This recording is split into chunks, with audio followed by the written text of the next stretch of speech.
Good morning, everyone. Subcommittee will come to order. I'd like to thank you all for being here. Today, the Aviation Subcommittee is holding the fourth hearing in preparation for the FAA reauthorization. This hearing will examine our continuously changing aviation system, which evolves with the introduction and growth of new technologies, innovative business models, and non-traditional users. Before we begin, I want to encourage all stakeholders and members of the public to send your ideas, thoughts, and/or questions on innovation, on aviation industry, and FAA reauthorization to our dedicated email. It's transportfeedback@mail.house.gov. Transportfeedback@mail.house.gov. We've had a number of people who have emailed in, and it's helpful for us to know what's on your mind. Since the turn of the millennium, our aviation system has rapidly changed with the invention of new aviation technologies and new business ideas. For example, when Congress deregulated the airline industry in the late 1970s, the now familiar overnight delivery industry barely existed. The aviation industry of today is vastly different from what we saw even in the year 2000. 10 years from now, it will certainly look even a lot more different. The development of unmanned aircraft systems, or UAS, has been underway for more than a century, but only recently have UAS become widely and inexpensively available thanks to rapid advances in technology. The sheer volume of UAS now operating in national airspace, more than 750,000 units are registered, and they're just the ones that are registered, is redefining how aircraft operate in low-altitude airspace. Commercial space transportation has existed since 1989, but only in the last few years has it begun to evolve from a niche industry to a self-sustaining economic engine. Changes in the airline industry have altered the ways in which traveling public gets from point A to point B. While many of these changes have been for the better, some communities have seen service decline or disappear altogether. In the wake of these changes, new companies are beginning to emerge to fill the void and restore connectivity between regional communities. As many members of this subcommittee represent small communities in rural areas, I am sure new business models that can better connect their districts to the air transportation system will be of particular interest. Such new business models, which fill the gap, have the potential to greatly affect the aviation system of the future. Maintaining American leadership in aerospace is a top priority for this subcommittee. Let me repeat that. Keeping American leadership is a top priority. As we all know, we cannot rest on our laurels. The benefits of technological advancement and the cost of complacency are too great. Cooperation between industry and government is critical to maintaining the rapid pace of innovation necessary in aviation, and it is vital to building a 21st century infrastructure to support users, new technologies, and new innovations in how to deliver air services and connectivity. The witnesses on our panel today represent the hundreds of thousands of talented Americans who push the boundaries of aviation technology and innovation and make the system far better for everyone. I am extremely proud to represent thousands of individuals who work at the FAA's Technical Center, the flagship for the FAA, which plays a critical and important role in the partnership between government and industry. They're the cutting edge on research and development, safety, and security for the entire nation. The Technical Center is a one-stop shop for the best and brightest to research, develop, demonstrate, and validate new aviation technologies and data sources. Just down the road, groundbreaking will soon take place on a new technology park on the grounds of the FAA that will allow private companies to leverage Technical Center resources and expertise, something we think will be a great advantage to all. This exciting project will greatly benefit the mission of the Technical Center and the nation as a whole. We all know that innovation and change involves challenges. As the subcommittee is charged with ensuring the safety of aviation, we must take care that the innovation in airspace is achieved while ensuring the continued safety of that airspace. I look forward for hearing from our panel today about how Congress can enable continued innovation, ensure aviation safety, and build a 21st century aviation infrastructure supporting both important goals. Before recognizing Ranking Member Mr. Larson for his remarks, I'd like to ask unanimous consent that the record of today's hearing remain open until such time as our witnesses have provided answers to any questions that may be submitted to them in writing, and unanimous consent that the record remain open for 15 days for additional comments and information submitted by members or witnesses to be included in the record of today's hearing. Without objection, so ordered. Now I'd like to yield to Mr. Larson for any remarks he may make. Thank you, Mr. Chairman, for holding today's hearing on enabling innovation in the national airspace. This morning, we're here to discuss the integration of new users, aerospace technologies, and business operations into the U.S. airspace. From modifying how business is conducted to creating new and previously unthinkable technologies that are changing how the airspace is used, innovation in aviation is pressing forward at a pretty rapid rate. Chairman Lobiano and I have ensured that topics we will explore today, such as unmanned aircraft and commercial space transportation, have been a focus of this subcommittee's oversight work in recent years. I look forward to hearing our witnesses' perspectives on how this panel can address these and other innovation-related topics in a long-term and comprehensive FAA reauthorization bill this year. There's no denying the extensive public and commercial benefits of unmanned aircraft. This industry is particularly important to my home state of Washington, which is a thriving hub of aviation R&D. And as drones proliferate, so too do their applications. Drones are used to respond to natural disasters, for search and rescue, and for wildfire mitigation.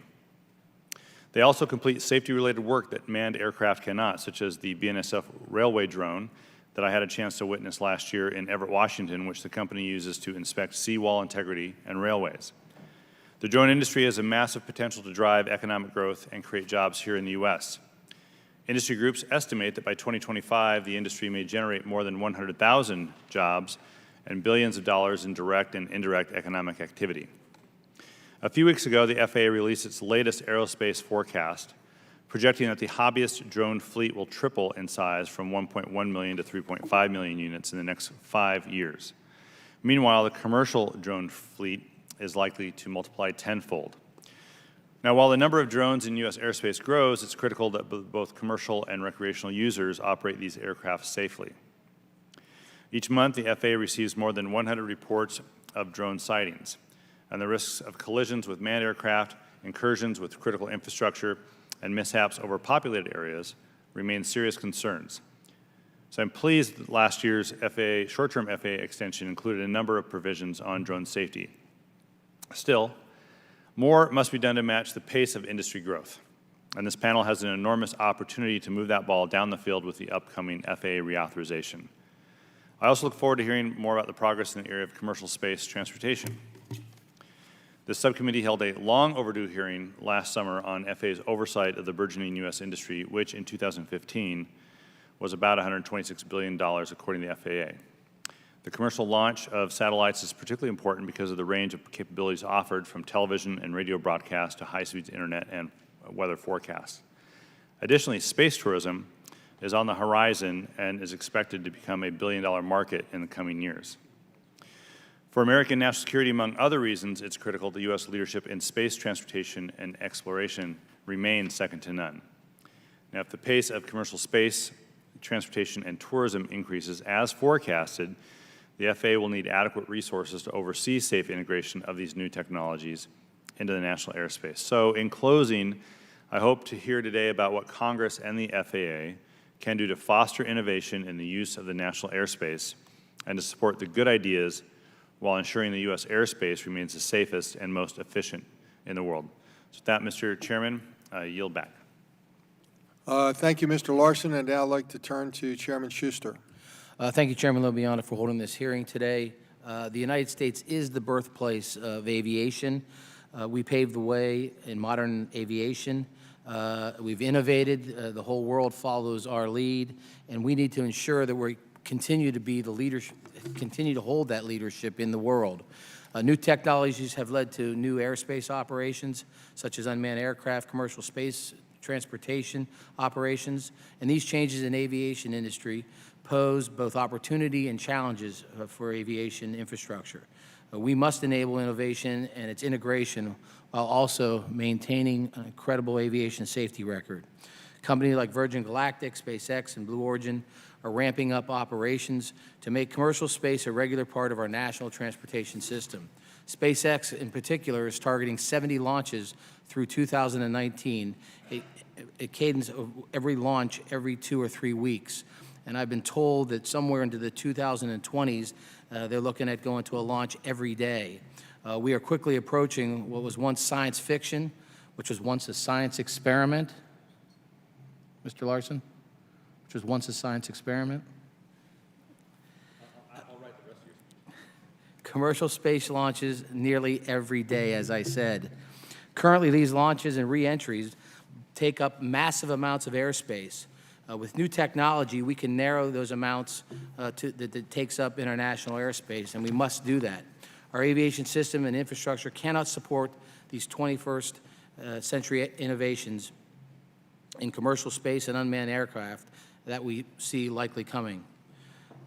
Amazon, for example, I've been told, and nobody will go on the record, I read somewhere the estimates were that Amazon was going to spend somewhere in the $1 billion to help develop drones and test packages being delivered. They instead of them doing those tests here, they've gone to the UK because our inefficient and burdensome regulatory process. And again, they won't give me an exact number, but I got to believe it's in the millions of dollars that they're spending in the UK, not in the US, because of the system we have here that's burdensome and the regulatory process, which makes it very difficult. These research dollars and jobs that could have been here in the United States that would better ensure that we have to make sure we don't miss this opportunity going forward. So I look forward to today's hearing and hearing from our witnesses. We are now talking about in Congress about building a 21st century infrastructure system, and one of the key parts of that is an aviation infrastructure that can support the innovation that's coming to us faster than we ever thought possible. And with that, I yield back. Thank you, Mr. Schuster. Mr. DeFazio. Thanks, Mr. Chairman. This is an important hearing, and I think it'll help instruct the committee as we move forward with the FAA reauthorization this year and provide further direction to the FAA on some of these matters. I'm particularly pleased to have Mr. Brian Whiteside, president of VDOS, headquartered in Corvallis, Oregon, in my congressional district. He has a company that operates drones in support of a number of areas, including wildlife monitoring, emergency response. He also has put together a company that has a program called Drone Complier, which helps other commercial drone operators manage their fleets and comply with the Code of Federal Regulations. Mr. Whiteside, I look forward to your testimony. Thanks for traveling all the way out here. I'm doing the trip almost weekly. I know it's not fun, so not easy to get to the 4th Congressional District. We need to maintain America's lead in aviation and aerospace, and that's going to require a much more nimble and proactive FAA. It's going to require some specific direction from Congress, and I'm looking forward to hearing interesting ideas here today on how we will do better and help keep our lead by not ceding the development of these new industries to our overseas competitors. I'm also concerned that I asked the FAA quite some time ago now. I said, what happens if you ingest a quadcopter into a jet engine? And they said, gee, that's a good question. We don't know. So they went through a process. They hired a consultant. We were going to have the report in November. Now I hear maybe we'll have it in April or June. It's pretty critical we know what's going to happen. I'm very concerned about the abuse by some people. These are generally very casual recreational users who are operating outside the law. They've interfered with firefighting operations. We've had to ground planes, because it's dangerous to be operating helicopters and small planes fighting fires. When some idiot is taking videos with their drone. We have had a number of reports from pilots. There was a provision that I got in the short-term authorization requiring the FAA to go forward with a pilot project. I hope to hear about that, and to intercept or otherwise disable drones that are operating in controlled airspace. I know the technology exists. I've met with a company who's done it in a classified form for the military, we need to move forward with that. Mr. Chairman, thanks again for the hearing. I look forward to hearing from the witnesses. Thank you, Mr. DeFazio. I know we have a unanimous consent request from Mr. Larson. Thank you, Mr. Chairman. I ask unanimous consent that the written statement prepared by the Airline Pilots Association International be entered into the record. Without objection, so ordered. Thank you. We're very pleased today to welcome our witnesses. We have Ms. Shelley Yak, who's the director of the FAA's Technical Center, which is in the 2nd Congressional District of New Jersey, my district. Ms. Yak is accompanied by Mark Hoot Gibson, Senior Advisor for Unmanned Aircraft Systems Integration. Hoot has extensive experience with both military and domestic. We're pleased to have you both here today. Mr. Gregory McNeil, Executive Vice President and co-founder of AirMap. Mr. Sean Cassidy, Director of Safety and Regulatory Affairs for Amazon Prime Air. Mr. Calvin Clifford Fayard III, did I get that right? Okay, Chief Executive Officer of FlyGlow. Mr. Brian Whiteside, President of VDOS Global. And Mr. Michael Moses, President of Virgin Galactic. I'd like to remind all witnesses to do their best to limit their opening remarks to 5 minutes. Ms. Yak, you are recognized for your opening statement. Good morning, and thank you, Chairman LoBiondo, Ranking Member Larson, and members of the subcommittee.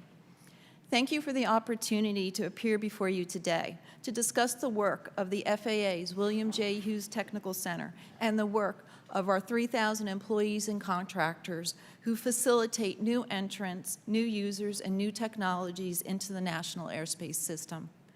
The Technical Center is located in Atlantic City, New Jersey, and is the home of FAA's premier air transportation system federal laboratory. My name is Shelley Yak. I am the director of the Technical Center, and I also serve as FAA's Director of Research. Accompanying me today is Mark Hoot Gibson, FAA's Senior Advisor for UAS Integration. Aviation is a vital resource for the United States. Civil aviation accounts for $1.6 trillion in total economic activity and supports 10.6 million jobs. To maximize the opportunities that the aviation industry provides while running the safest and most efficient airspace in the world, the FAA must not only maintain, but continually improve the National Airspace System, or the NAS. In delivery of next-gen's operational capabilities and the sustainment of the NAS, the Center's highly technical workforce conducts research, system development and test solutions, and performs integration of FAA's spectrum of aviation systems. In other words, we keep the national airspace running while also building our future. The Technical Center is committed to ensuring that the United States continues to lead the world in embracing, implementing, and integrating new technology into the NAS safely and efficiently. We do this by engaging a workforce made up of world-class scientists, researchers, engineers, and computer scientists, and through collaboration and partnership with industry, academia, and other government agencies. The work conducted at the Technical Center contributes to making aviation safer both at home and abroad. In addition to making aviation safer, we also make aviation more efficient. Key programs such as traffic flow management, automatic dependent surveillance broadcast, and data communications have all been developed, tested, or have begun their nationwide deployment at the Technical Center. Collectively, these programs are already producing operational efficiencies in the NAS. For example, Datacom has changed the way that air traffic controllers and pilots communicate. It supplements voice communications between air traffic controllers and pilots with digital text-based messages. Datacom is now operational in 55 air traffic control towers nationwide and is installed in 31 different types of aircraft. Greater efficiency also reduces the environmental impact of aviation. Aviation gas, or avgas, is the only remaining lead-containing transportation fuel. To help get the lead out, the FAA is supporting the research of alternate fuels at the Technical Center. Testing of these fuels will culminate at the end of 2018, after flight testing is performed utilizing these fuels under a full range of atmospheric conditions. Aviation is constantly evolving, and today it is especially exciting time with so many new applications being imagined and realized. This shows us that there will always be a need for applied research to respond to these changing needs. That is why we are conducting robust research around new entrants in the airspace, such as unmanned aircraft systems, or UAS, and more frequent commercial space operations. The FAA is working closely with its partners in government and industry to evaluate UAS detection technologies. As directed in the 2016 FAA extension, the FAA has established a pilot program to evaluate some of these technologies, which has been tested in airports environments such as New York, Atlantic City, Denver, and we plan future testing in the Dallas-Fort Worth Airport later this year. As we add new technologies into the NAS, we know that we must also be vigilant about cybersecurity. The FAA Cybersecurity Test Facility at the Technical Center serves as a research and development lab for finding new ways to protect the NAS and the nation's critical infrastructure from cyber risks and threats. And we are working with our national security partners, researching the protection of aircraft from these threats. As I mentioned earlier, it is through our collaboration with industry, academia, and other government agencies that future aviation concepts are explored. And that is why I will conclude my remarks with an invitation to you to come visit us at the Technical Center. On May 15th and 16th, we will be hosting a symposium in partnership with the Air Traffic Control Association and NASA. Our laboratory capabilities will be on display, demonstrating the work that we do for next-gen UAS and commercial space. This is a great opportunity for you to see our technology, the work that we do, and to meet our employees, and see firsthand their commitment to ensuring the United States continues to lead the world in the development and implementation of aviation technology while operating the safest and most efficient aviation system in the world. Thank you. I'll be happy to answer your questions at this time. Thank you, Shelley, and let me just emphasize the invitation. The FAA Tech Center is unique in all the world. It's a national asset and a jewel of our aviation industry because of the laboratories and facilities that are there, but most importantly because of the men and women who have unmatched dedication and skills that they put to keeping our aviation system the best in the world. So I would encourage all of you to see it firsthand. Mr. McNeil, you're recognized. Mr. Chairman Lobiondo, Ranking Member Larson, members of the committee, it's a pleasure to speak with you about the future of innovation in our national airspace system. I'm the co-founder of an aviation startup called AirMap that has grown from 2 employees in 2015 to 55 employees today. AirMap has offices in the US, Germany, and Japan. We are focused on developing technology solutions to today's most pressing issues facing the integration of drones in the national airspace. We provide airspace information and geofencing solutions to manufacturers, safety solutions for over 125 airports, and UTM solutions for ANSPs, and we are just getting started. I'm very optimistic about the tremendous opportunity this committee has to foster innovation. It can do so by making clear what it expects from the FAA, when it expects it, and then providing the resources and support to allow the FAA to figure out how to achieve those goals. Each time Congress has done this, success has followed. Consider the FAA Modernization and Reform Act of 2012, which many of you participated in drafting. There, congressional action with clear direction and mandatory deadlines ensured that our infrastructure and agencies kept pace with innovation. It required an exemption process and ultimately set the stage for Part 107. More recently, in the FAA Extension, Safety, and Security Act of 2016, Congress directed industry and the FAA to work together to create remote identification standards and a UTM pilot program, and we have seen work already begun on those initiatives. The trend line is clear. When Congress acts and directs outcomes with dates certain for their delivery, innovation takes flight. I'm confident this policy approach works because I have witnessed firsthand how change agents within the FAA are making innovation happen. Specifically, the UAS Integration Office, under the leadership of Earl Lawrence, has a defined and understandable roadmap and has shown a willingness to collaborate with industry. The Air Traffic Organization, PMO, is rolling up their sleeves in workshops to move the LANCE program forward. NASA and the FAA's Research Transition Team are enormously collaborative and are providing a construct for the future, and General Hoot Gibson has been a true leader and facilitator of constructive dialogue. So what can Congress do to ensure innovation continues to support these change agents at the FAA? First, Congress must make clear that issues of innovation and safety are intertwined. We will oftentimes hear officials speak about how other nations can move faster because their airspace is not as complex as America's. But other nations are moving faster in the area of automation, and automation is the answer to complexity. Without automation, the existing system cannot handle the present volume of users, let alone the projections for the future. Second, sustained attention from Congress is necessary because government, both on the Hill and in agencies, is not good at predicting the future.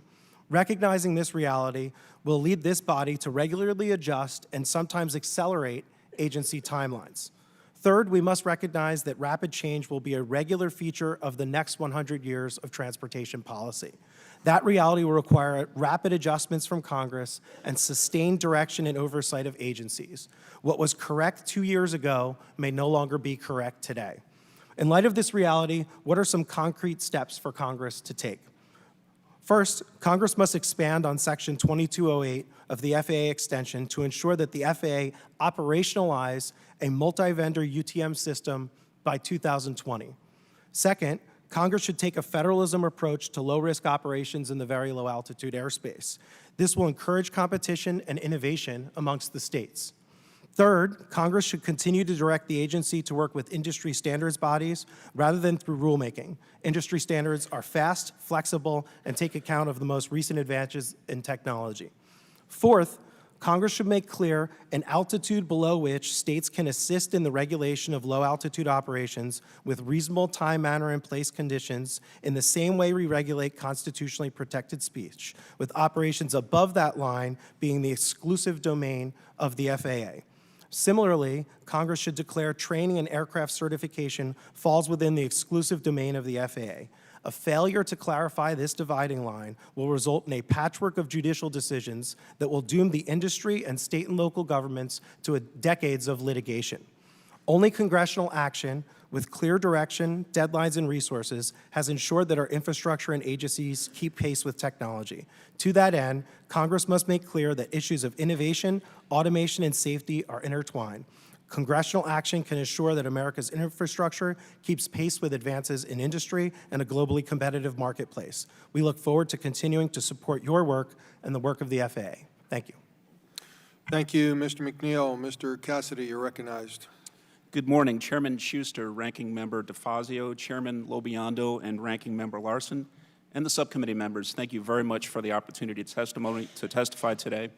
My name is Sean Cassidy, and I'm the Director of Safety and Regulatory Affairs at Amazon Prime Air, which is our drone delivery service. As a commercial pilot for nearly 20 years and a former First Vice President and National Security Coordinator for the Airline Pilots Association, I'm very familiar with the complexity of the national airspace system and the responsibility all stakeholders have when it comes to safely integrating unmanned aircraft systems, otherwise known as UAS or drones. UAS have the potential to revolutionize the way businesses operate across a broad range of industries, including package delivery.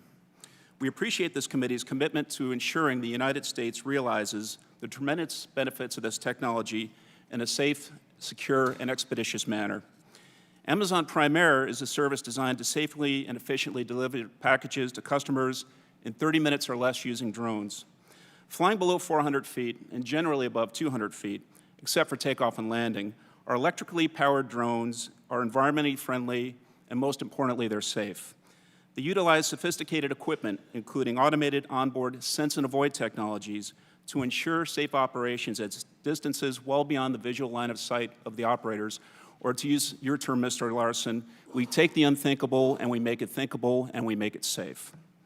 We have test and development centers in multiple countries, and we began private customer trials in the UK last year, where we conducted our first drone delivery in December of 2016.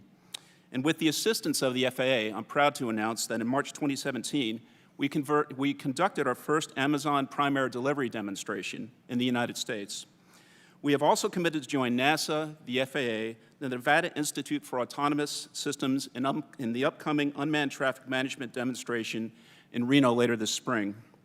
The United States is a leader in UAS technology, and if we want to remain at the forefront, there are 3 actions that we recommend Congress and the committee and the FAA take. First, expedite the building blocks necessary to address the safety and security concerns that are delaying rulemaking. Second, introduce the means by which commercial operations can be conducted beyond line of sight, to include package deliveries. And third, to create an expedited performance-based airworthiness and certification pathway for commercial UAS. Let me briefly touch on these recommendations.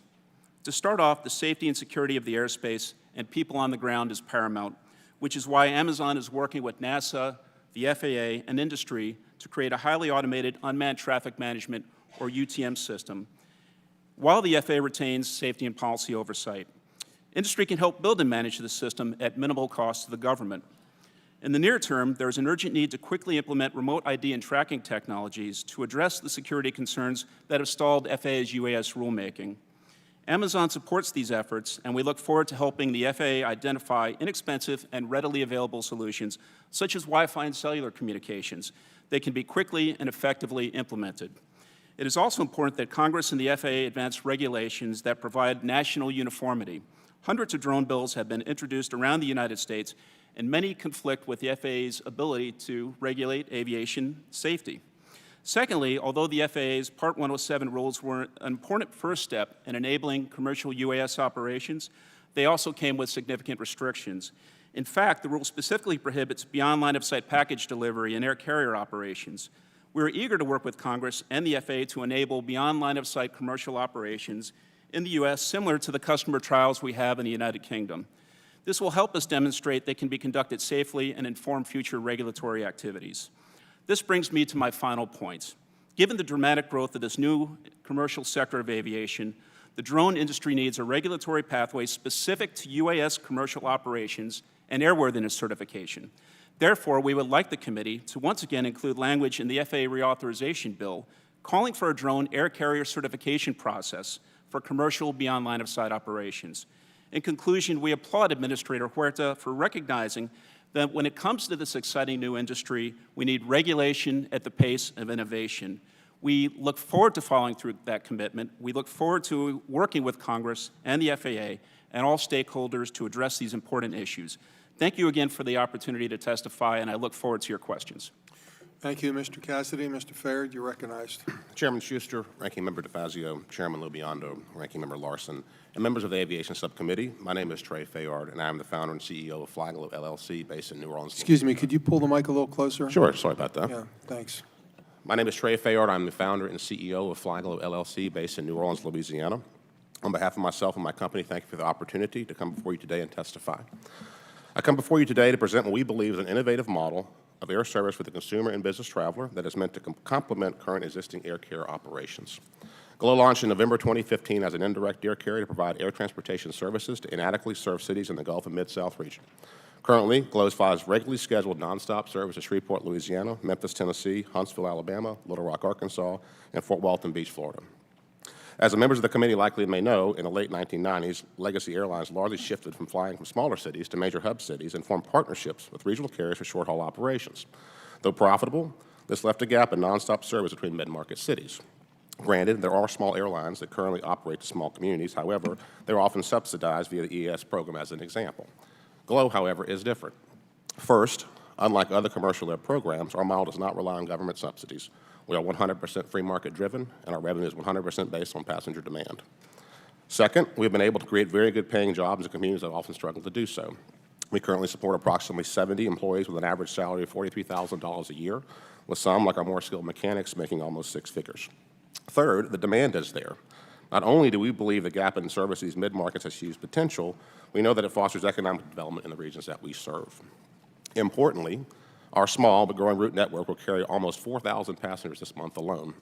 By way of comparison, I would ask the committee to please keep in mind that we started with 0. You may be wondering, why aren't there more GLOs or GLO-type service providers in the United States, or how can my community attract GLO or its own GLO type of service?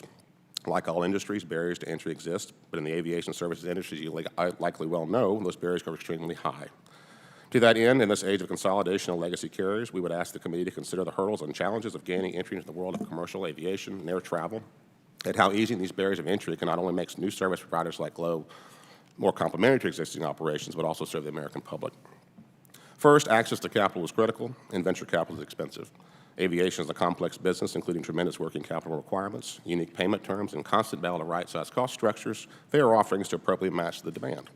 GLO currently occupies a sort of hybrid model between mega charter broker and direct air carrier. We are technically a public charter operator. Our flights are regularly scheduled, and our fleet is dedicated to our exclusive lose.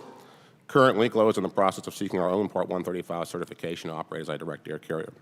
However, despite our unique and proven model, regulatory structures are not favorable to new entrants. GLO is a very small entrepreneurial startup. Accordingly, in our first year of operations, GLO's early investors and GLO's team have invested substantial cash and sweat equity in improving the founding concept and preparing GLO for future growth. We do not have the backing of a parent company, and thus we are exposed to tremendous financial risk as we move towards certification. We would ask the committee to consider streamlining the certification process and for it to continue promoting investment in aviation, such as keeping fees and taxes low. Any increase or tax or fee, such as the passenger security fee, necessarily increases the total cost of tickets. These changes disproportionately affect smaller carriers like GLO. This is something we wish to avoid, so to encourage air travel versus other means of transportation in these unserved areas. In conclusion, we would ask the committee to consider these challenges and create legislation that will encourage new entrants like GLO to the aviation services industry, thereby creating high-quality, good-paying jobs, bringing innovation to the sector, and promoting free market and choice for the consumer. We need your help. We're very honored to have been able to be here today to provide you with some of our thoughts on the mission to bring safe, affordable, quality air service to the American public.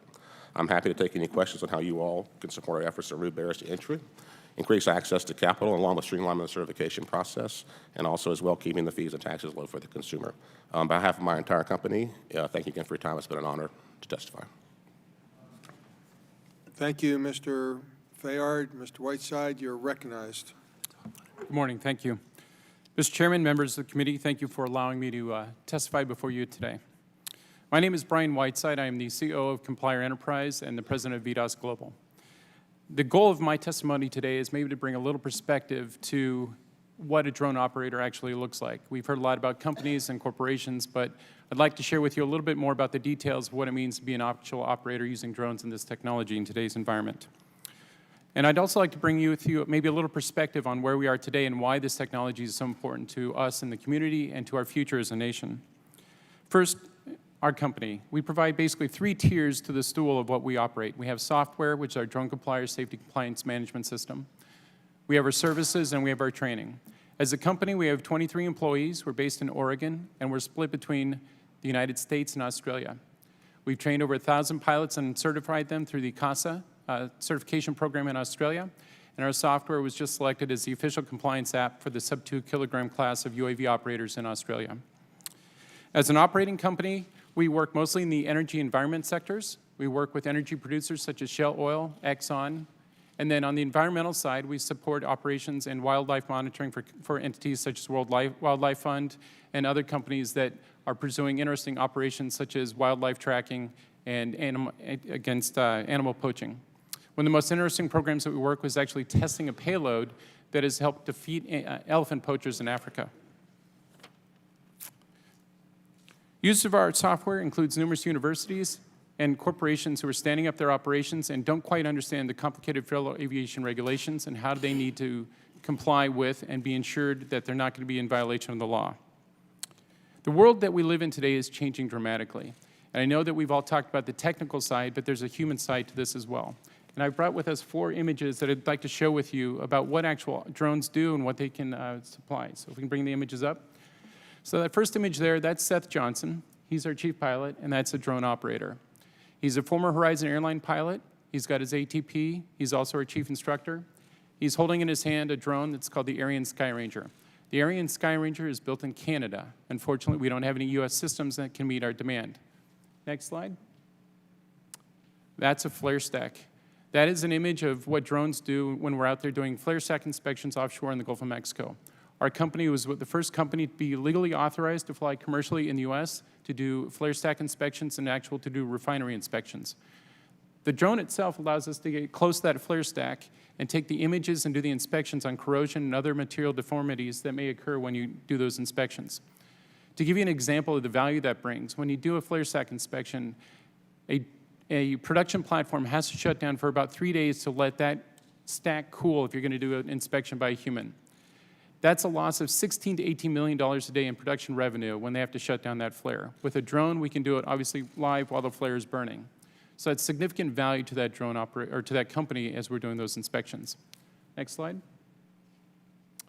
That's up in the Arctic. Our first actual commercial work began up in the Arctic Ocean, where we were doing some cetacean research and trying to detect whales. And could drones be used in that environment to help do the research necessary to be able to do offshore oil production in the Arctic? And the last slide. And that's a bowhead whale.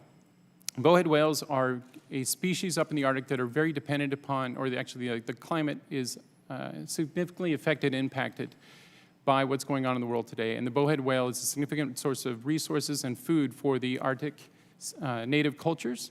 And this is an area where we're doing a lot of research and support, and the drone provides a great technology to actually go out and study these animals. But more important to the point now, as we conclude, is why is this important? The children of today are looking at technology in ways that are radically different than anybody in this room can understand. We are closer now to the year of 2030 than we are to 9/11. And if you think of in terms of what does that mean from technological advance or change standpoint, we're going to go through radical evolutions in the next 10 to 15 years. I have an 8-year-old and a 10-year-old. By the time they're 16, driverless cars will be a reality, and they're going to look at technology radically different than any one of us in the room can appreciate. They will trust technology and look to technology as a safety enhancement more so than they will look at their own skills and capabilities. That radical mind shift is something that all of us in this room really don't appreciate, and that's only about 3 to 4 years away. We have to make sure that the laws that we create today understand the radical change that's coming and how we as a culture and a society are going to depend upon technology going forward. And that technology and that shift will happen in this next generation. Thank you. Thank you, Mr. Whiteside. Mr. Moses, you're recognized. Chairman Liabiondo, Ranking Member Larson, Chairman Schuster, and Ranking Member DeFazio, members of the subcommittee, thank you for the opportunity to testify today and provide some information on our company's activities, particularly our particular use of the national airspace, and as you consider this very important topic of enabling innovation and revolutionize the airspace and the infrastructure supporting it. I am the president of Virgin Galactic, and our company will operate a suborbital spacecraft for the purpose of space tourism and research to be based at Spaceport America in New Mexico. But I also am here representing our 2 sister companies. The Spaceship Company is based in Mojave, California, and is our manufacturing arm, building and testing this suborbital space transportation system. And Virgin Orbit, based in Long Beach, California, is developing and manufacturing a dedicated launch platform to place satellites into orbit. We have over 700 employees, but all 3 of our companies share a common vision: to open space to change the world for good. Yeah, next slide. So our system consists of 2 vehicles. The White Knight 2 is our mothership. It's a 4-engine, dual-fuselage jet aircraft capable of very high altitude, very heavy lift missions. And our suborbital space plane is called Spaceship 2, designed to safely and routinely transport people and payloads to space and back. Spaceship 2 will carry 2 pilots and as many as 6 spaceflight participants to space altitudes where they can float about the cabin in 0 gravity and see the Earth from space. In its research configuration, Spaceship 2 can carry about 1,000 pounds of science and technology payloads. Next slide. Our vehicles form what is called a hybrid launch system, involving both an aircraft and a rocket-powered vehicle. Virgin Galactic was pleased to receive its operator's license for this system from the FAA's Office of Commercial Space Transportation, AST, last year. This award was the culmination of years of interaction with the FAA and required in-depth reviews of the vehicle's safety, design, flight trajectories, and operations plans. The leadership and commitment of AST was very vital to our success and our continued future in this space. Virgin Galactic coordinated heavily with ATO, the Air Traffic Organization, and local air traffic control centers to receive letters of agreement in order to define our operations in the airspace. That coordination will continue prior to every flight to ensure minimal disruptions. Specifically, White Knight 2 will climb to a release altitude of near 50,000 feet in under 50 minutes, following pre-planned routes and under the direction of local air traffic control. Next slide. At that altitude, Spaceship Two is then released. Next slide. Lights the rocket motor and turns straight up, accelerating to Mach 3 on the way to space. This flight trajectory of Spaceship Two occurs completely within the restricted airspace, both Mojave and at Spaceport America, and takes about 20 minutes from release back to landing. Next slide.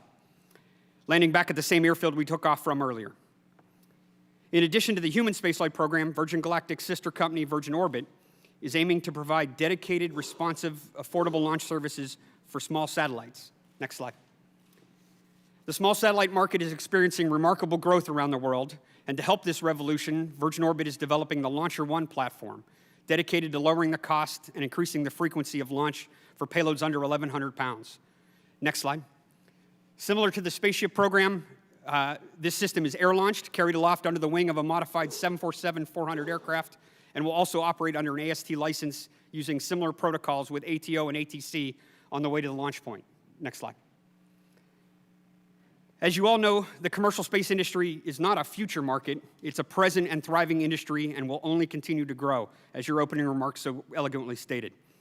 While this hearing is about new entrants into the airspace, and our air-launched space vehicles do indeed represent a very new approach to launch, I'm reminded that the space industry has been sharing airspace with the commercial aviation industry for over 50 years, without incident and ideally with very little impact. The number of commercial launches will continue to grow as the industry does, and this drives the need for very efficient and very well-defined processes, as well as the advancement of tools and technologies to help streamline the integration of commercial space with other users. One example is the current process used to get a letter of agreement, a LOA, through the FAA. With multiple launch points, that process for us can become exceedingly lengthy, sometimes involving multiple conversations with multiple elements of multiple FAA centers. A streamlined process with a simplified one-stop shop interaction would be a very great improvement. An example of technology development can be highlighted by the collaboration of Virgin Galactic, the FAA AST, and Embry-Riddle Aeronautical University to test the ADS-B transmitters on our Spaceship Two to demonstrate the applicability of this technology for tracking commercial spacecraft returning from space to help seamlessly integrate with air traffic control and the tracking tools already under existence.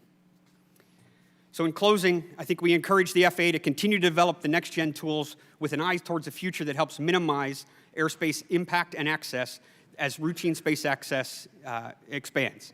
So I look forward to working with the committee and the FAA, and I thank you for the opportunity to speak with you. Look forward to your questions. Thank you.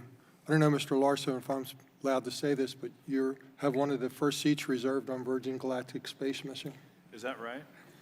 representing the committee. I can't wait till he goes. Whoa, with that, Mr. Schuster. I object. Yeah, well, you know, you're the only other guy from the town of Everett in Congress, so we got a bond. Thank all of you for being here. Appreciate hearing your testimony. Also, although it's a bit dismaying to hear all the problems that you face, and the FAA is not able, the federal government and the agencies are slowing what you're doing or what you're trying to develop down. Mr. Fayard, my question's to you. I represent a rural district, and I have one airport, the Altoona-Blair County Airport. It's about a town of about 56,000 people, and it probably services about 200,000 people. So I'm always concerned about we have, I think, 3 flights a day in and out of there. It's an EAS operation. And I've been talking to another company similar to yours, One Jet. Sure. It's operating out of Pittsburgh, and their business model sounds very similar to yours. So can you talked about it in your testimony about what Congress can do. You talked about access to capital. Can you talk a little bit about that? And can you talk about the other things specifically that we in Congress can do to help people, companies like yours and One Jet, to be able to service those communities that have seen diminished air service over the past decade? Sure. Again, thanks for the question. Access to capital, I think, is not unique just to the airline business. Any startup business and any, is going to have that issue to try to bridge that gap. Local buy-in, local participation from the communities is very, very important. For example, in your district, we look at some of our markets like Little Rock. They've completely bought into our service. Not only do they use it and support it, but they're very supportive of that service. And of course, end of the day, if people don't show up, the service will go away if it's not, sometimes subsidized. So from our perspective, the more GLOW-type operations there are, the better. I do know the folks at OneJet very well, and they're providing a similar but yet a little bit different model than ours. As the legacies have consolidated, they are creating a very large underbrush of opportunity. And what we believe for our model is perfect. We would like, as you mentioned about receiving our own certification, let me just be clear that the FAA and the DOT are really good folks, they're good friends, they're good partners. They really do try to help us. They are hamstrung lots of times by resources not being available. They are hamstrung by lack of personnel to help us complete the processes of which we have to go through. And I'm not suggesting that that's their fault. It's not. They need to be properly funded so they can actually execute what they need to do in order to help a company like GLOW. We look at the smaller markets as really, as I mentioned, a really good opportunity for growth for us because the average gauge of an aircraft has gone to almost 100 seats now, and we fly 30-seat aircraft. You fly 100-seat aircraft? We fly 30-seat aircraft. I'm sorry. 30? 36. 30. But the average gauge of a commercial aircraft is approaching 100 seats. So when you look at markets that couldn't support, say, a 50-seat regional jet 3 or 4 times a day to a hub, as those jets get larger and larger, you can see how the air service is going to get worse and worse, in our estimation, or I should say more opportunity for us, because those markets are only going to increase. I mean, we think there's about 400 markets out there right now that could support a GLOW type of service. What size of market would that be? What service area, population-wise, would it be something you would look as a sweet spot for you? If you look at, forget the actual, confines of the metro of the city, but Right. if you look at a metro area of 200, 150, 200,000 people, that's sort of where you start looking at where a regional model of service starts to make some sense. That being said, we are in smaller markets than that sometimes. Huntsville, if you look at the actual city, Huntsville, Alabama is a couple 100,000 folks, but Right. the actual city is quite small. Let me ask you this specifically, as my time's running out. So when you fly, you fly from Little Rock to, New Orleans New Orleans. and Fort Walton Beach. so if somebody wants to connect to American or whoever services New Orleans, is that easy? Is that an easy transition to connect to you, from you to get on an American flight if they want to go to L.A.? Yeah, absolutely. And in fact, we have several customers that self-connect to make their own connections, frankly. There's a license lady in Shreveport I met the other day that flies down every week to New Orleans and hops on a Southwest to Tampa. That's where she works. Right. So we do some of that. At the moment, we do not have code share agreements in place with other air carriers, but it's quite simple if you were to wish to come to New Orleans, which has fairly decent air service, as opposed to Shreveport, Little Rock, which does not.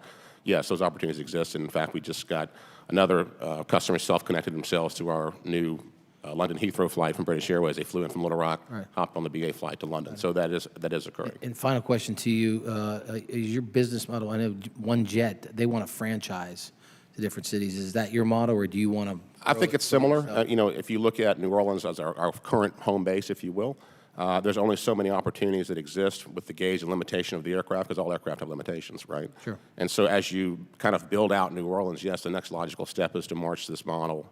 I call it the starburst pattern of service to Little Rock, or is it Birmingham, or is it Charleston, is it Huntsville? Those types of markets that really have the need for that service. Okay, thank you very much. Thank you. Mr. Larson.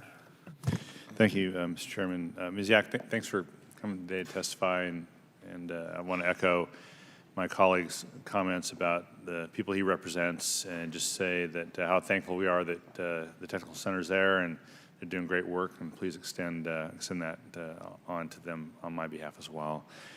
So either for you or Mr. Gibson, if you could help me out a little bit in explaining how the FAA's current lines of business coordinate together in our quest to integrate drones safely into the airspace. How does that currently work?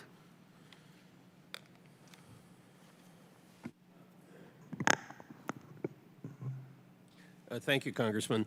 If I understood your question, across lines of business within the FAA? Right, within the FAA, yeah. Yes, sir. I think it works well.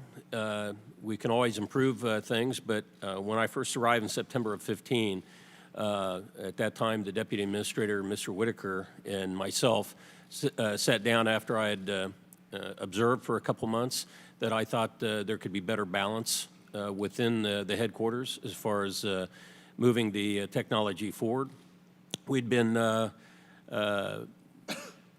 focused on the vehicle and the designs, and we needed to bring the operators and folks on board to include training and awareness. So we have since established what we call a UAS board, which is attended by all the lines of business and the senior folks and conducted by the deputy, sometimes the administrator himself, to tee up key issues and focus just on UAS. So I think we made a lot of progress over the last 12 months. So what would be the next step then? Well, I think we continue that process of awareness and integration across the headquarters. I think the other piece that we're doing, really two. One is federal integration. So I actually chair an activity called the UAS XCOM. It was established in 2009 language. And it's quite robust now. We've added a number of memberships to include the National Security Council, Office of Science and Technology Policy, but also the industry. And we have pushed out, as you may or may not know, the DAC, the Drone Advisory Committee, to engage with that portion. So that gives us a pretty good balance, both within the building, if you will, the headquarters, across our federal partnerships, and then engaged heavily with industry. Not just industry, but private sector. Yeah, so what would be, in that sense then, what have been the products of that work? In other words, if you were to ask folks here at the other end of the table, what would they point to as the product of that work? Well, the product within the building, of course, has been 107, and the work that we've begun with Ops Over People, originally known as the micro rule, many of the waivers, exemptions. So we've stepped across boundaries within the headquarters. I think on the federal side, I'm also heading up the counter UAS, or the 2206 effort, and there's been countless efforts made there with DHS and DoD, and I know I have multiple meetings again next week. Our next meeting is 9 June on that. So there's been a clear engagement on that. And then the DAC is now past its first two initial meetings, and the subcommittee's been established, and we have 3 working groups that are working on many of the issues that no doubt interest the committee. Yeah. Ms. Yak, I understand that the center has been involved in testing for probably several, but 2 key next-gen programs, Datacom and ADS-B. Can you share what this testing has revealed?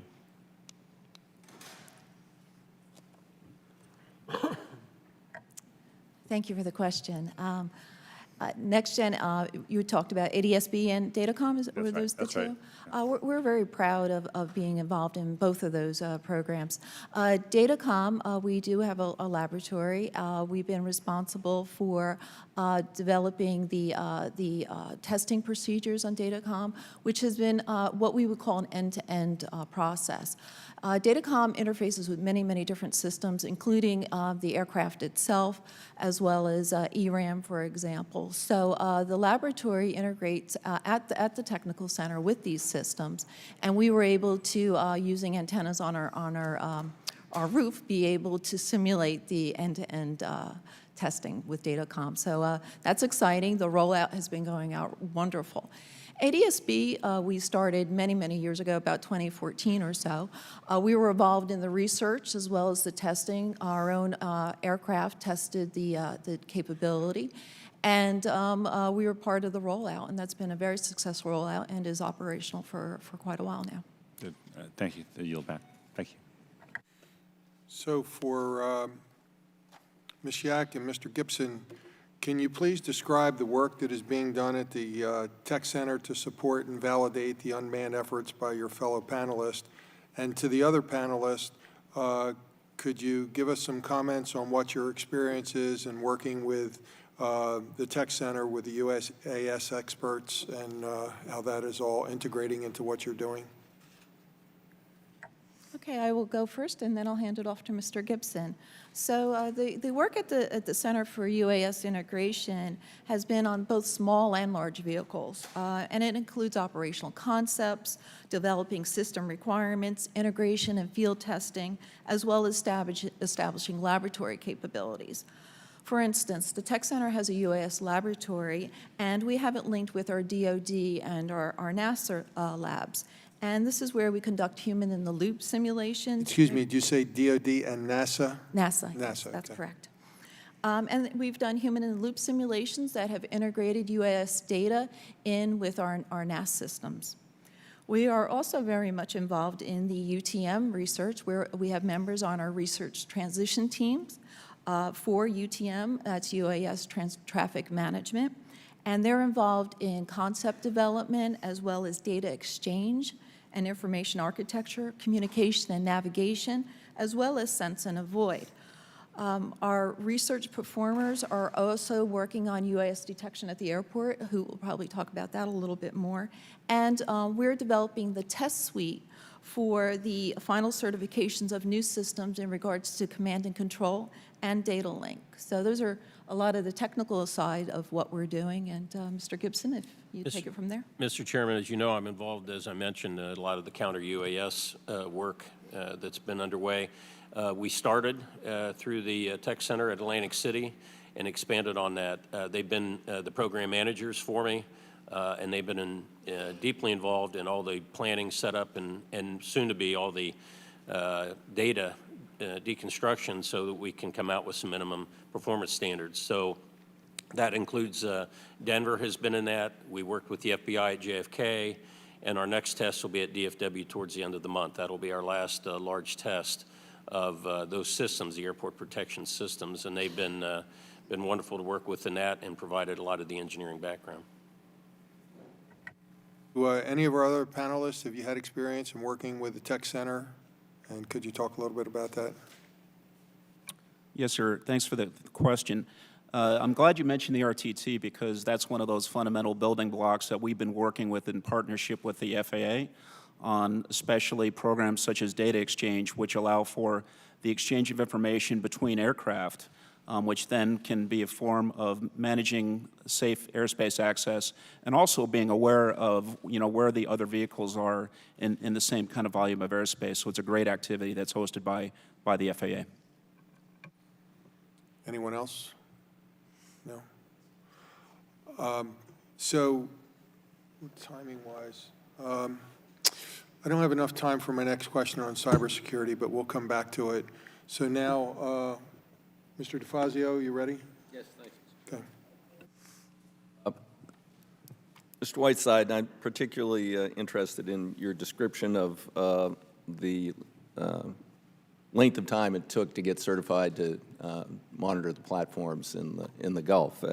As you say here, well offshore, no population, no VFR, and obviously, a critical mission that saves a tremendous amount of money, and it's also, for public safety. So you're saying that there's still a question whether you can do this under a Part 107 or under the waiver authority with the 333? Why is there still a question?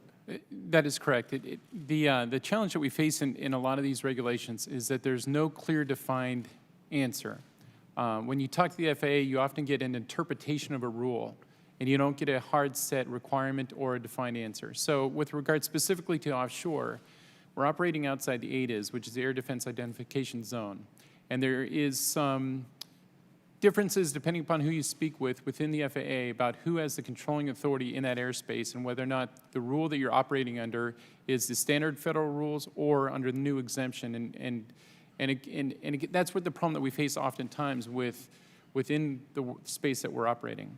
It's not that the people that we're dealing with within the FAA aren't knowledgeable or they're not caring or they're pretty attentive when you ask a question, but much of what we do relies on interpretation. And that's where the delays often come in the rulemaking or in trying to get the approvals, is that you're dealing with a construct that happens oftentimes behind closed doors within the lawyers and the legal realms of the FAA And there's not a defined process by which answers can be driven. And Okay, then Mr. Gibson, can you address how can we make that process work better? I mean, it shouldn't take that long.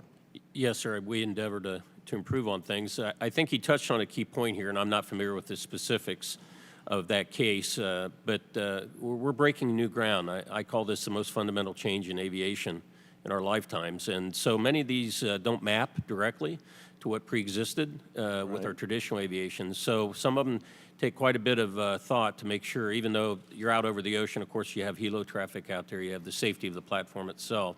But I can take that for additional question if need be, sir.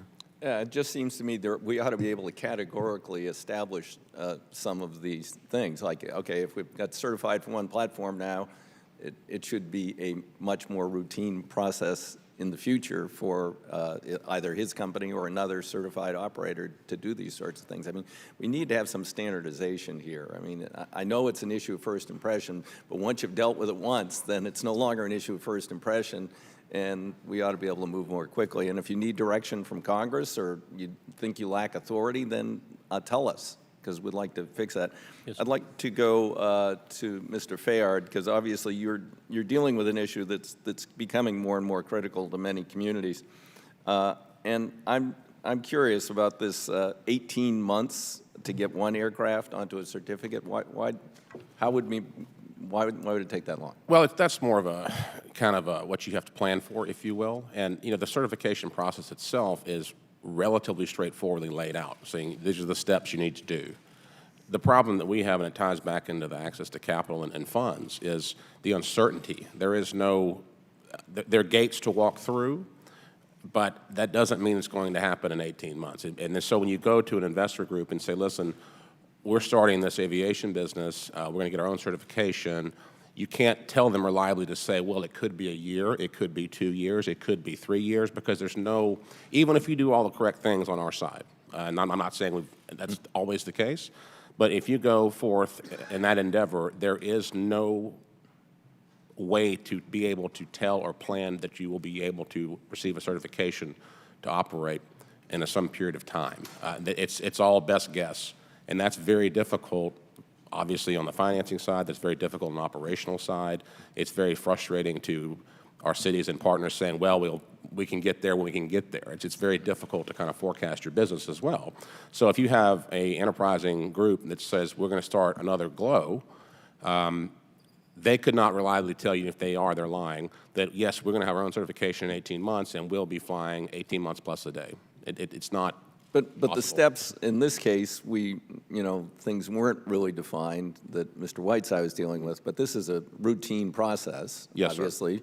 So, I mean, you know what the steps are, they're defined, known, but why does it take that long? Is it because they're not they're sequential, but you have to finish one? I don't quite understand. Well, I mean, without going too deep into it, you submit your manuals, et cetera, to the FAA, and they have a review period where they go through them. And so the steps themselves are relatively straightforward, 1 to 10, let's just call it. But you get into, what they refer to as a lack of resources in certain FAA offices, which you have to deal with. And again, they are being very helpful. I mean, we've had a really good relationship with the FAA. We've had a really good relationship with the DOT. But they are frankly hamstrung with resources, either a warm body to get in there and to be able to review and do these things. And just one example, when we launched this business, we were slap in the middle of sequester. And whether that was used improperly by some of the agencies we had to deal with, everyone throws their hands up and says, well, we're under sequester, we don't have the money, the resources we'll get to you when we can. And, I've got a lot of respect for the other gentlemen and ladies at the table with this new frontier, no pun intended, with space and drones, et cetera. And you're right, that's an issue of first impression. But airline certification, whether it be Part 135, Part 121, is not. And it should be relatively, I don't want to say you go to the store and pull one off the shelf, Right. but it should be a little more My time has expired, but I'm sorry the chairman left, but I would point out one of the deficiencies. You're talking again about certification, which we have heard from manufacturers, now we're hearing from you, is one of the most critical things that needs streamlining, reform, and it also needs adequate personnel. And in the chairman's version of privatization of air traffic control, certification stays over there with the government. The new corporation doesn't have that authority, and of course is subject to sequestration. You could create a government corporation where you wouldn't have that problem cleaving the agency in half, but that's for another day. Thank you, Mr. Mr. Gibbs. Thank you, Mr. Chairman. I want to explore a little bit about the drone technology. You know, we talk about beyond line of sight and line of sight. It seems to me agricultural applications, maybe real estate applications, checking utility lines. You know, if you got a line of sight, your cells aren't in that the parameters of their scope of their where they're operating. Say it's 100 feet, 200 feet, whatever. And then I look at Amazon, Mr. Cassidy. It seems to me that for that to work right, you're going to have to, I don't know what the technology is. Let me back up for a second. I think I saw in 60 Minutes a couple of months ago, they dropped drones out of an airplane, must be a DOD deal, hundreds of them, and they could interact in milliseconds. They didn't collide. So that tells me the technology must be pretty sophisticated. So for like an Amazon, is it possible, is technology there where you could punch in my address and deliver that package that's coming to me today by drone, and it would work like autonomously? Can you expand what the technology is? Because it seems like to me there's two different things going on here. You got the technology where somebody's controlling it, like the example one person used about looking at the well site. Okay, obviously that person's probably controlling that drone more manually, but is the technology there where the drones can actually be what I would call smart drones? That's a great question. Thank you very much for that. So let me just start out by saying that it's Amazon's commitment that we're not going to launch Primera until we're absolutely convinced that we can do so safely. And the way that we do that is a couple ways. One is that we invest in technologies that we talked about before, such as sense and avoid, where you equip your machines with very smart kind of mechanisms that help establish the awareness of other vehicles, both unmanned and manned within the airspace. And the other thing in terms of technology is we invest in this system of operations that we're calling the Unmanned Traffic Management System. And so what we're moving towards is, and we talked about that a little bit in our opening comments, is that if we're allowed to understand what required levels of safety are with regard to performance standards and design standards, the technology can actually be fleeted up to meet those marks. And then we can take the next step and start demonstrating safe, innovative operations that not only benefit Amazon, but benefit everybody, because we all benefit from this technology. So yes, I think that we can certainly get there based upon some of the stuff that's already available right now in terms of cellular and Wi-Fi enabled tools to establish the presence of each other, and also some of the other things that we're heavily investing in terms of sense and avoid technologies. Yeah, so for the challenge for us policymakers is to try to keep up, which we never will, but that's the challenge, because I think the technology is coming, and so it's safe to say that there's really kind of two things happening here. You've got the drone technology for, like, farmers might use, versus what you do for long distance for delivering packages. That's true to say that? And it's really two things happening here in the drone technology? Yes, sir. I think there are different applications, but there are different applications sometimes of similar technologies. And so I think that, my background is in manned aviation. I was an airline pilot for a number of years, and different planes and different pilots have access to different types of airspace and airports depending on the level of equipage. And so I think that when you think about technology, it's not kind of an either-or situation. I think there could be derivatives of the technology that we're talking about and developing that can be applied in fairly modest cases, very locally, but then can also be applied very safely and innovatively across, longer distances, like beyond line of sight delivery operations. Yep, thank you. Mr. Moses, I'm really intrigued, your discussion, your presentation on the going up in outer space with returnable vehicles, kind of like the space shuttle, I guess. I guess it's always good. The private sector can do it. The public sector shouldn't be doing it. You got permits? You haven't really started that, or what's the status of that? So we operate under a dual licensing technology when we're doing flights, because we're a hybrid system using an aircraft. If we don't intend to fire the rocket motor, we operate under Part 91 experimental rules under the FAA. And so we are permitted to do those activities right now. Those tests are underway currently. This summer we'll start rocket-powered flights, and when we fire the rocket motor, we operate under Part 400, the commercial spaceflight rules, and those rules regulate us, and we do have that license awarded to us for test flights. The final step of that is basically to gather the data of how the systems perform for the people on board, provide that data back to the FAA, and then they'll remove that last restriction on us, which opens us up for commercial. Just a quick follow-up on the permits you got. Were you satisfied that in a timely fashion, or was there any, frustration, or how did that go? Yeah, no, I think in general, they went fairly well. Obviously, a lot of things that can be improved. We were one of the first ones through to get a human-rated version of this license. I think we found a few things that'll help streamline it in the future. But in general, a pretty straightforward approach. Yep. Thank you, Chairman. Out of time. Mr. Payne. Thank you, Mr. Chairman.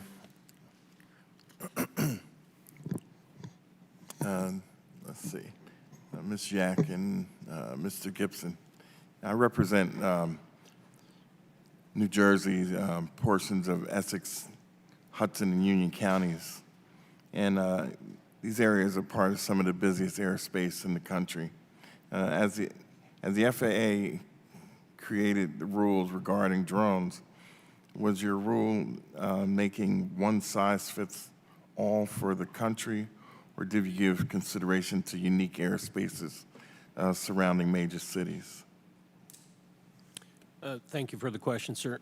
The 107 rule is built really around Class G airspace, which is uncontrolled, with the ability then, with exception, to authorize flight into controlled air as well. So in those dense airspace, I assume most of the cases that you're referring to are Class B or better as far as control and how the equipage is to enter there.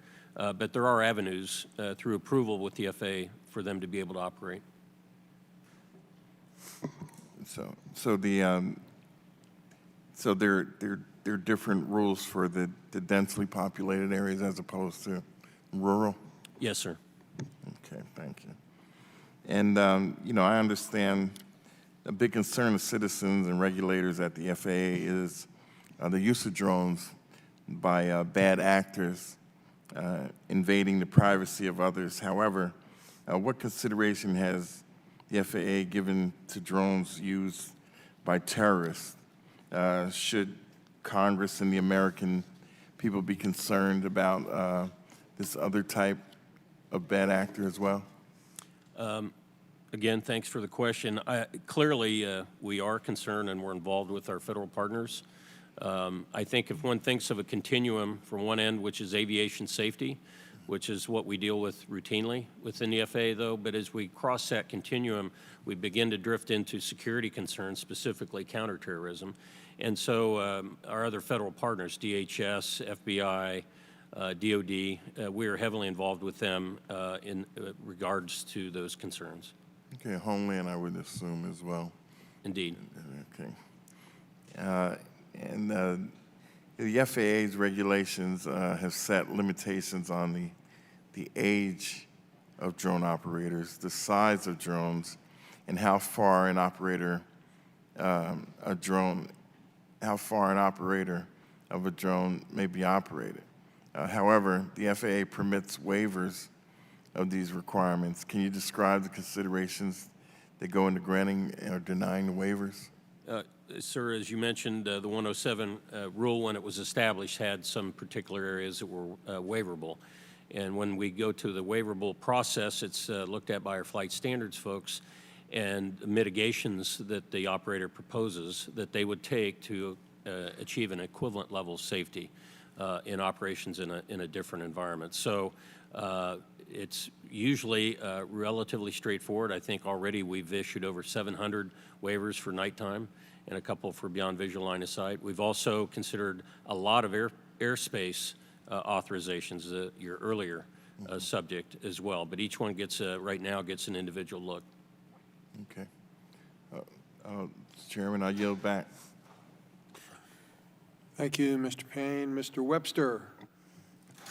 Thank you, Mr. Chair, for holding this committee meeting. I think it's very important. Wow, what a mass of information we're getting on all kinds of areas. It's hard to put a lasso around it. I would like to focus in, though, Ms. Shelley, on this cybersecurity issue. I heard in another committee that even Barbie dolls have IP addresses. I just think that it's like this flood, not just for certain, let's say, military operations or business operations or whatever. It's just it's so big and it's flying at us. Is there anything that you're doing through your technical operations to monitor that or keep up with that, or is there anything that there needs to be done legislatively to help you do that? Thank you for the question. There's a number of things that we're doing. From the agency's perspective, we do have a committee, a cybersecurity committee in place, and they set policy and standards for all our systems and domain areas. Our domain areas are the national airspace systems, or our air traffic management systems, our mission support systems, which are our IT systems, and our R&D domain area, which is where we do our test and evaluation and research. We have the cybersecurity test facility at the technical center, and this is where we start looking for the tools to help us monitor the health and security of these systems. So we'll look at tools, procedures, policies. We'll assess for vulnerabilities. We'll validate what risks are out there, and then we'll look for mitigation solutions using this laboratory. We also have continuous monitoring capabilities in place for these domain areas. And another portion of what we use the cyber test facility for is to conduct simulations, or what I would call, evaluations on our procedures. And what we do is we set up an environment that uses the exact tools that our incident responders are using, and we'll start then pretty much attacking the system in a very safe way so that they can use their procedures, see how the tools work, make decisions real time. So it's a very good exercise for trying out our security posture. So I could see how a drone could be used for some sort of mischief in all kinds of ways, but is there also the possibility of drone hijacking, where you use someone else's drone to do injury, harm, or create some sort of chaos in our country? So from a research perspective, we are looking at the command and control link for drones, as well as our detect and avoid. So we're doing the research on the technology, and Mr. Gibson, do you want to talk a little bit about how we're applying that? Well, sir, I think you're limited by your creativity on some of the scenarios that you can walk through on this. Clearly, the bigger vehicles, all UAS are controlled via a link, which is vulnerable, could be vulnerable. As we get into the smaller aircraft, I'm not sure that cyber would be the first choice because they're relatively inexpensive and currently can mask some of the capabilities or the identification. So we're all very concerned about that. There's a number of measures. I would offer that the remote ID Aviation Rulemaking Committee that we're standing up very soon with industry and our stakeholders is going to go a long way towards clearing up some of the anonymity that's involved in the smalls. I only ask it because of traceability of some sort, that it's a different owner. It wasn't the person that actually did the damage. Yeah. Congressman, just to piggyback on the point that General Gibson made, in Appendix H of my testimony, I provide a little bit of information about remote identification and security measures for securing this uplink, and I believe committee staff has a lengthier paper from us on this. One simple already deployed technology mechanism that could be used are SSL TLS certificates, which are used to secure Internet of Things devices, as well as securing the web pages that we visit on the internet. And that's one way of ensuring that the communication is encrypted. Because if a person were to hijack a drone, we might face a circumstance where someday a CNN drone is flying over a crowd and a person takes control of that and brings it down into the crowd. and the first blame becomes blame of CNN instead of actually that malicious actor. So securing that uplink, I think, is a really important initiative that we need to focus on, and one that I believe we plan to talk about on the remote ID ARC. Thank you very much. Thank you, Mr. Chair. Ms. Johnson. Thank you very much, Chairman LaBiondo and Ranking Member Lawson, for having this fourth hearing in a series of meetings to discuss the state of transportation in America. As Ranking Member of the Science, Space, and Technology Committee, I really understand the importance of innovating approaches to problems. As with any innovative approach, however, new challenges and obstacles await. As Congress considers making sweeping reforms to air transportation and upcoming FAA reorganization, safety, of course, must remain a major consideration. Our panel is dominated this morning by individuals from the unmanned aerial vehicle industry, and there's no doubt that drones are already integrating into our airspace at a rapid pace. So, Mr. McNeil, in your testimony, you spoke of some of the institutional challenges in government that aviation industry is facing when it comes to safe implementation of innovative technologies such as drones. Can you elaborate on the structural, financial, and regulatory and any other obstacles that are preventing agencies such as FAA from rapidly adopting new rules that are conducive to this innovative approach with this technology? Yes, Congresswoman, thank you for the question. I think the structural challenges, and General Gibson alluded to this, are that we've witnessed a rapid change in aviation. It's an entirely new type of industry than previously existed. And so we have an agency filled with tens of thousands of hardworking people who are accustomed to working in a certain way, and now we're asking them to do things in a different way at a much more rapid pace. And so I think there are a few ways to empower those individuals. And so what we find are some of the folks that I mentioned in my testimony are agents of change within the agency. But they run up on some of the things that Mr. Whiteside and others spoke about, which are existing old forms of regulation and rules that now have to be interpreted for new circumstances. So I think one key thing that Congress can do to help ameliorate this structural challenge is to set dates certain by which certain outcomes have to occur. The best example of this most recently was the date certain that was set in the extension last year, both for implementing a NASA UTM program as well as the remote identification process. Clear direction from Congress. This is a priority to work on, and it must be delivered by a certain date.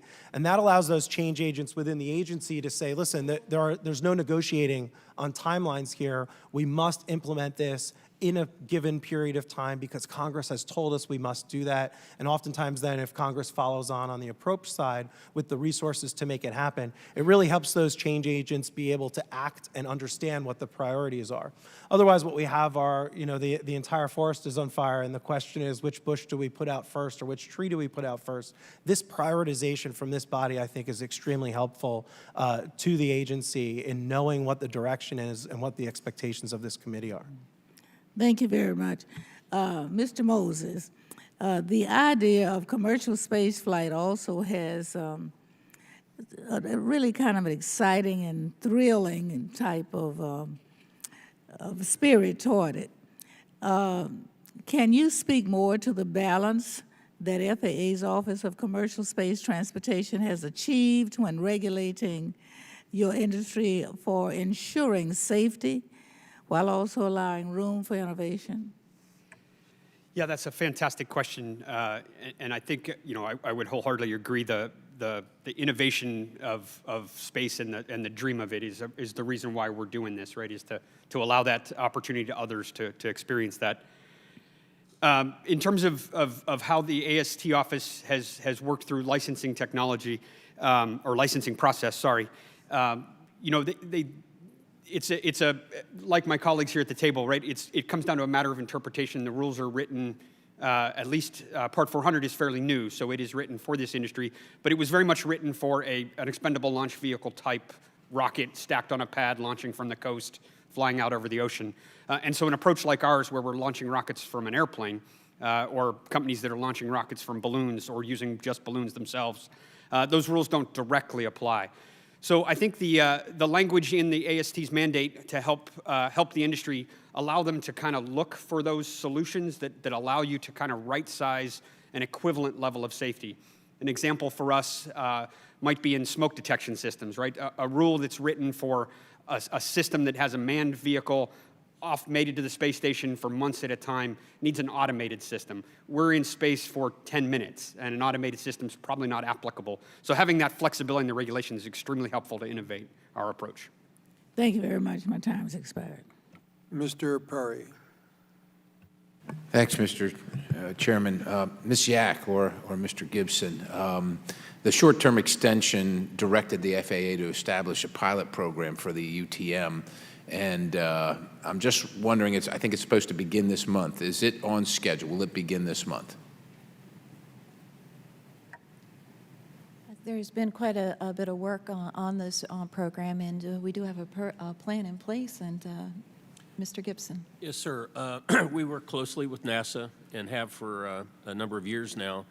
They just recently completed phase 2 of a 4-phase effort, but also about, I guess, almost 6 months ago, got together with our next-gen organization and established a research transfer team process that's enabled a lot of the next-gen technology to come forward over to us. So, yes, it's on track.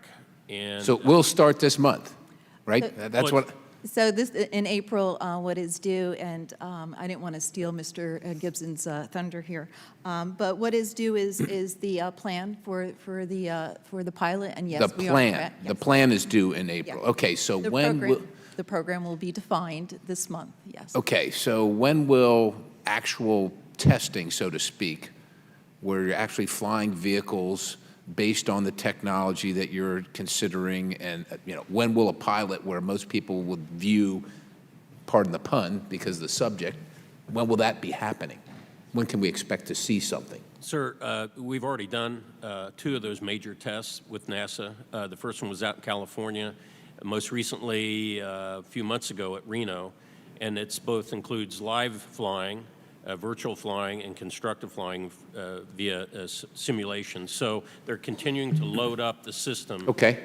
So just to inform me, because I don't know, is this based on GPS technology, or what is the basis of the technology that they're using for the UTM? Yes, Do you sir, know? for the location, but in many ways it's IP-based as far as the vehicles being able to track where they're at and predict their locations. So, and the reason I'm asking some of the questions is that people, because they know I'm in the committee, they come into the office and they have a lot of ideas, right? And I see some of these things and they blow your head apart, right? But they, I don't know the technical specifics of it. Those are the people that come in that they do. But I'm wondering, how are those things integrated? How are they considered in any pilot? How do those people get their ideas vetted? How are they considered? Are they ever incorporated, or is this, per my notes, it was in conjunction with industry. So how does industry, including a guy that's really smart who's got an idea that came up with it out in his garage, how does he get involved? Is he involved? So we have open, kind of an open door policy on the technology for folks. I have companies coming to me constantly. Our integration office, I know, entertains things. I'm sure the tech center does as well. So there's a number of avenues open to those folks. Are you the name? Who is the name at the tech center where people? Because they ask me, like, how do we get into this field? Like, how are our ideas vetted? So Who is the person? Is there I'll a name take- associated with this, or? So to answer first, the name would be myself, Shelley Yak, or any of my staff. Okay, great. Mr. Gibson's correct. We have the Drone Advisory Committee that can be used as a point of entry. We have a grants program for research. We have CREDAs, Cooperative Research and Development Agreements, that we can partner with industry and overlapping. I just want to make sure that the FAA is considering all the ideas, because technology is changing very quickly, and some of the things I see, I lived in a GPS-based world, or less, a map and a finger-based world. I just hate to see us hamstring ourselves. I am concerned that the government is standing in the way of, in many respects, of this industry, and that overseas operations and competitors are ahead of us because of our regulatory environment. Let me ask Mr. Whiteside, because you haven't been involved in the conversation a whole lot. What's the number one thing Congress can do, in your opinion, to enable innovation in this industry that you're involved in? What's the number one thing we can do, or in helping the FAA or directing the FAA? Direct the FAA to understand not only the safety case, but the business case behind the rules that they're making. And I say that because when rules are enacted, or when you submit for a waiver request, there is only the safety case considered as to whether or not that should be approved. And like you just mentioned, with the loss of jobs in America going overseas, there is no consideration of the impact of those rules and how that's going to impact the applicant or the business that's trying to get that waiver. And the end result is small businesses often can't survive that timeline, and then the larger companies with the resources and the capital can make that happen. So there's a real disconnect between implementation or request for an approval and the business who's submitting it and what the implications are to that business. And if that could be connected somehow, that would be pretty valuable. Appreciate it. Thank you, Mr. Chairman. Ms. Norton. Thank you, Mr. Chairman. Fascinating hearing. Ms. Yak, I was interested in, actually I have two questions which come from your written testimony. One had to do with a pilot project involving what you call critical infrastructure. Because I represent the District of Columbia, where you can't fly these drones yet, not only here, but parts of Maryland and Virginia, which are part of the National Capital Region, as far as I know, and because a drone a couple years ago flew into the White House grounds. I am interested in hearing more about your pilot project on critical infrastructure and what it means, whether or not the nation's capital would be like every other place when it came to flying drones. Thank you very much for the question.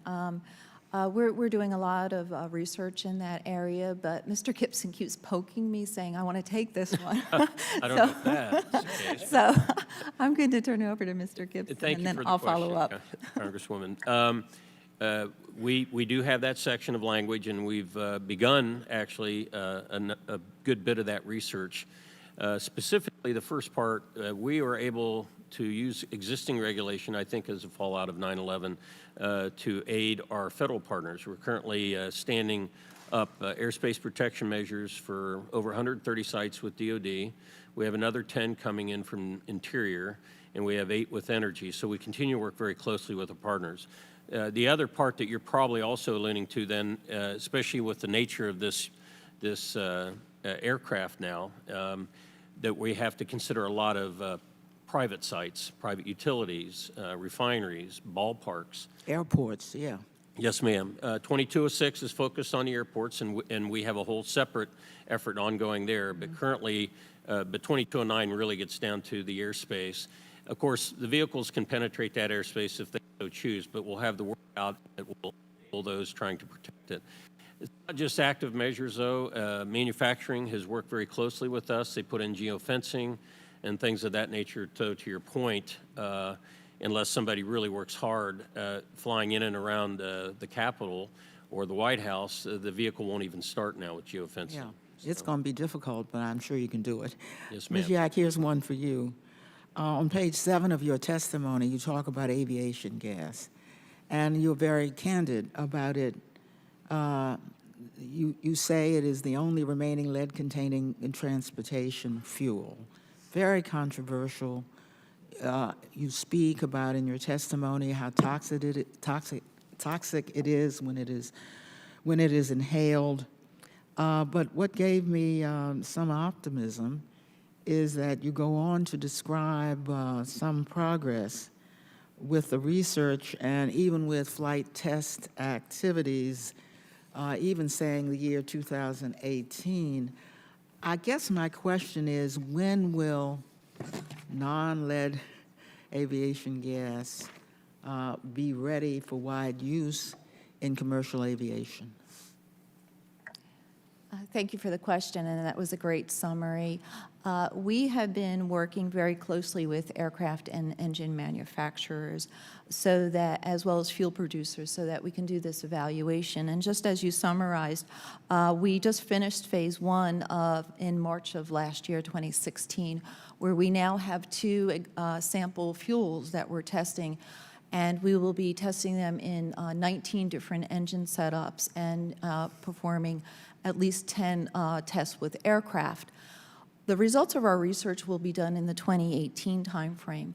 That's when the assessment of the research results will begin, and then we will start the process for certification and validating of the use of fuels and the output there. So it'd be in the 2018 timeframe. Will they be required Will it be required? to use non-lead container? I mean, we got lead out of everything else. Yeah, Out of paints and. It's definitely desired, but we have to find out what the research says and where we can go from there. We have Is it going to be more expensive, do you believe? It's way too soon to know any of that information, sorry. I hope you're evaluating that, so there's no excuse once we have it. It looks like the science is almost there. The question is, given the toxic nature of aviation gas, which just surrounds us, can't imagine what harm it's doing. We need to understand when it's going to be ready and whether it'll be required or whether it'll be one of those innovations that we're very pleased to see. But then the excuse, and not always invalid, is that it costs too much and the public will have to pay too much. So I hope that we're working on both those measures at the same time. Thank you for your input.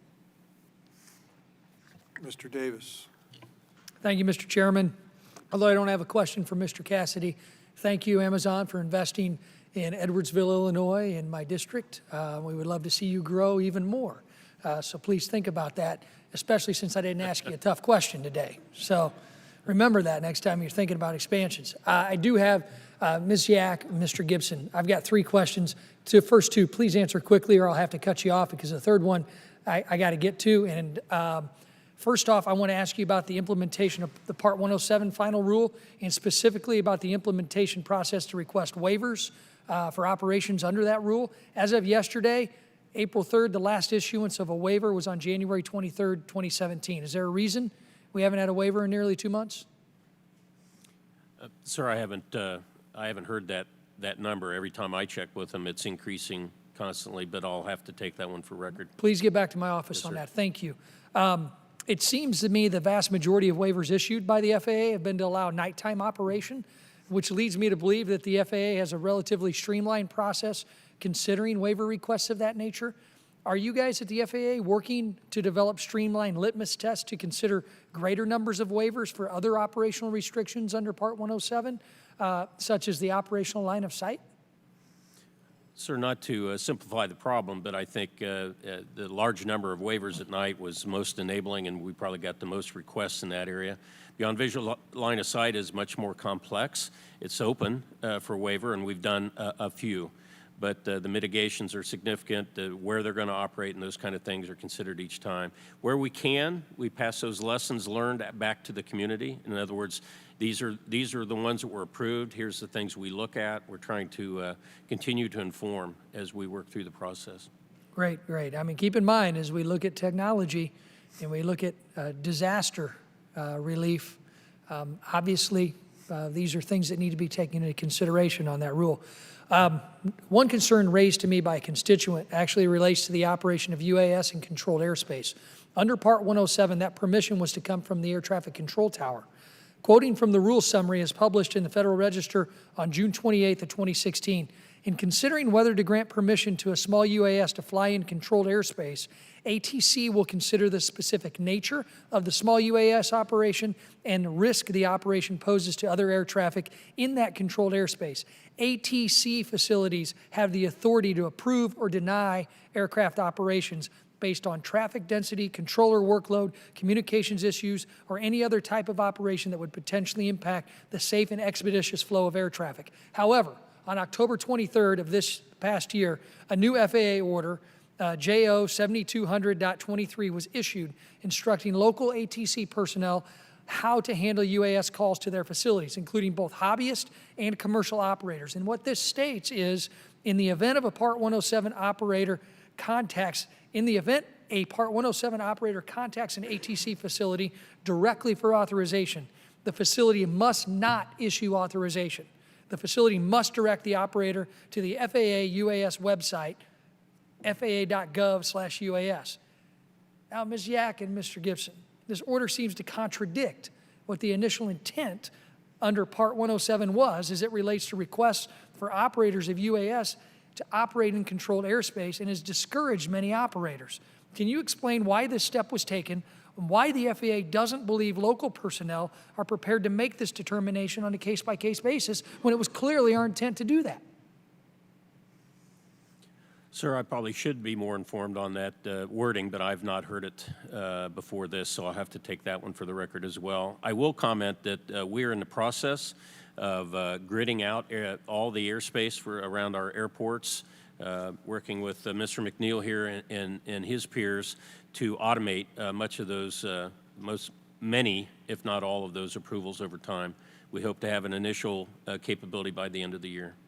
So the operator comes up and uses an app, basically, that is near real time and can then text the local authority and get approval within seconds, hopefully. And I appreciate your comments, Mr. Gibson, but you can understand our frustration as policymakers. When we have an intent to allow for operators, especially in rural areas, I represent many regional airports, and it's usually a pretty easy way to contact the ATC tower.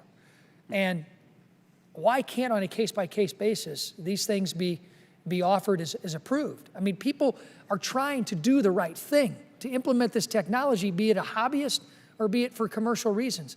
And at some point, we got to get government off their backs, and this rule specifically seems to be contradicting what we needed. So please, I do want a specific answer as to why this has happened and why this rule is contradictory and what the FAA is going to do to fix it. So I appreciate your time. Thank you, everybody, for being here. Thank you, Mr. Chairman. Ms. Napolitano. Thank you, Mr. Chair. Excuse me, Ms. was here Napolitano. before.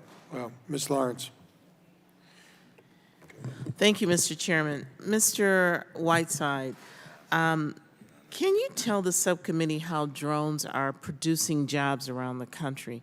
I had someone at a forum tell me that a growing industry is going to be drone operators. I don't know if that's a reality or not. How do you see the unmanned aircraft sector expanding in the future, and what kind of jobs should we expect from it? Sure. Thank you for the question. I think the official forecast is 1.3 million new operators by 2020. And if you look at what's happening now, I think we're well on the way to that sort of a forecast. The drone of the future, or the operator of the future, is probably not going to be a specialized service company like VDOS. It's probably going to become more of a routine tool that the operators are going to use. So the insurance adjuster of today is going to go to his site with a ladder and a drone, and the first thing he'll do is fly the roof when he's doing a roof inspection to see if he needs to get on the ladder to get on the roof. Roofing contractors will do inspections. We know that farming and agriculture will expand to use the technology. So right now we're at the beginning stages of this, and the specialization is really important. But as the technology improves, as it becomes more reliable, as the legal issues become solved, we'll see the expansion quite rapidly into more and more routine daily operations with less and less specialization. It's interesting. Mr. Whiteside, in your written testimony, you mentioned your company's work in Australia, and you note that Australia has permitted drone operation beyond the operator's visual line of sight for a few years now. How would you compare the regulatory framework in the United States with that of Australia? Australia is a great example of how certification and compliance can work. The industry is several years ahead of the U.S. in terms of how the technology is being used and what the laws allow. There's a pretty straightforward certification process that somebody has to go through to become licensed, and that goes all the way through to beyond line-of-sight operations. We're stuck right now in the U.S. with a lot of interpretation of the rules, whereas in Australia, we've got the benefit of actually having a path to get certified. And if that key or that element were to be enacted here, that would dramatically change this industry and how the technology is going to be used. Ms. Jack, can you comment on that too? The FAA is looking at everything that's involved with integrating drones safely into our airspace and working hard with the rulings that we've just put out that Mr. Gibson's talked about, and working with industry to develop the concept and the operations so we're integrating it. So it's ongoing work, and it's through our partners that are at this table that we're actually going to be successful. So we appreciate that. Any other comments from the panel? Ma'am, I would just recommend that we or remind folks of our airspace challenges, most dense, most complex in the world. We already fly some beyond visual line of sight. Alaska with science and research up there is beyond. BNSF Rail, we are doing it where we can, and we continue to grow that. And as we mentioned, the Drone Advisory Committee, we're working with industry and our stakeholders. Task Group 2, under the DAC and the subcommittee, are working specifically on access to airspace, which are the things you just spoke about. I want to say that young people, when I meet with them, drones are probably the most exciting thing to them. And it is in that meeting with young people, like, they see being a drone operator as a cool job to have. I want to say that we, as we move this industry forward, as the industry move us forward, this having a committed set of rules and regulations is extremely important. And my last question is, we talked about drones as it relates to travel into the galaxies. Can someone, I don't understand how a drone is related to us getting to the moon. So can someone drill down on that for me? Mr. Moses. Yeah, sure. So it's an interesting question, right? So effectively, if you look at the unmanned, uncrewed space program, the robotic probes, those are effectively drone technologies, right? It's a remote probe operated from. So we're using it now. Yep. Yeah. And then as you go further and further away, that link signal becomes longer and longer. To the moon, it's about a minute delay. To Mars, it would be a 6 to 10 minute delay. And so you need an autonomous system at that point as well, so that it operates for itself. So it's a natural progression. Okay. You're the exciting group before us. Thank you so much for being here. Thank you. Before we turn to Mr. Lamalfa, Mr. Fayard, before I forget, if you ever think of moving into the Northeast, Atlantic City is a great market for you. We'll get right on it. Absolutely. Yes, sir. Okay. We'd be just right for you. Very good. I just want to say, Detroit, we know how to build things. Like Detroit as well. Mr. Lamalfa. Northern California has lots of nice open space, too, since we're doing that. But thank you, panelists, for being here today. Thank you, Mr. Chairman. I'll just get right to it on this for Director Ms. Yak and Mr. Hughes as well. My question's on the advisory committees on the drone situation. And maybe this was touched on in a different way, but these advisory committees, by and large, my understanding, are made up more of manufacturers of drones and have not as much representation by end users. Maybe, my primary focus in our area is resources with agriculture, timber, things of that nature. So drone technology is a very burgeoning great new tool that will be available for us. And so for those that would be on those advisory committees, is there really any cross-representation of end users or buyers of this technology, of this equipment here? Because again, it can be very, very useful in agriculture, in forestry, and whatever, utilities where they fly the power lines near my home all the time with big helicopters and such. And so what was the makeup, or what's the intention of the makeup of those advisory committees to have a broad input on that? Sir, thank you for the question. When we began putting the DAC together, I think there were over 400 applicants, all at the C-suite level, very strong in the industry, but also in many cases outside, as you alluded to, end users, communities. Mayor Lee from San Francisco sits on the committee. We tried to balance academia and the various aspects of UAS all the way down to the communities that might be affected. Not much farming in San Francisco.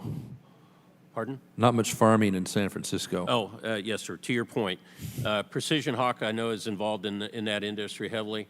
There will be I will get you the specifics of the current DAC, and then we have membership below that at the subcommittee and all the way down to the working groups, and we'll address the agriculture and forestry concerns. I know I just met with another company that's begun work in the forestry industry, so we do stay open to that. And but I'll get you the specifics. I appreciate that, but there really is no requirement or direct intent to have those representatives directly on those advisory committees then? Is that pretty fair then?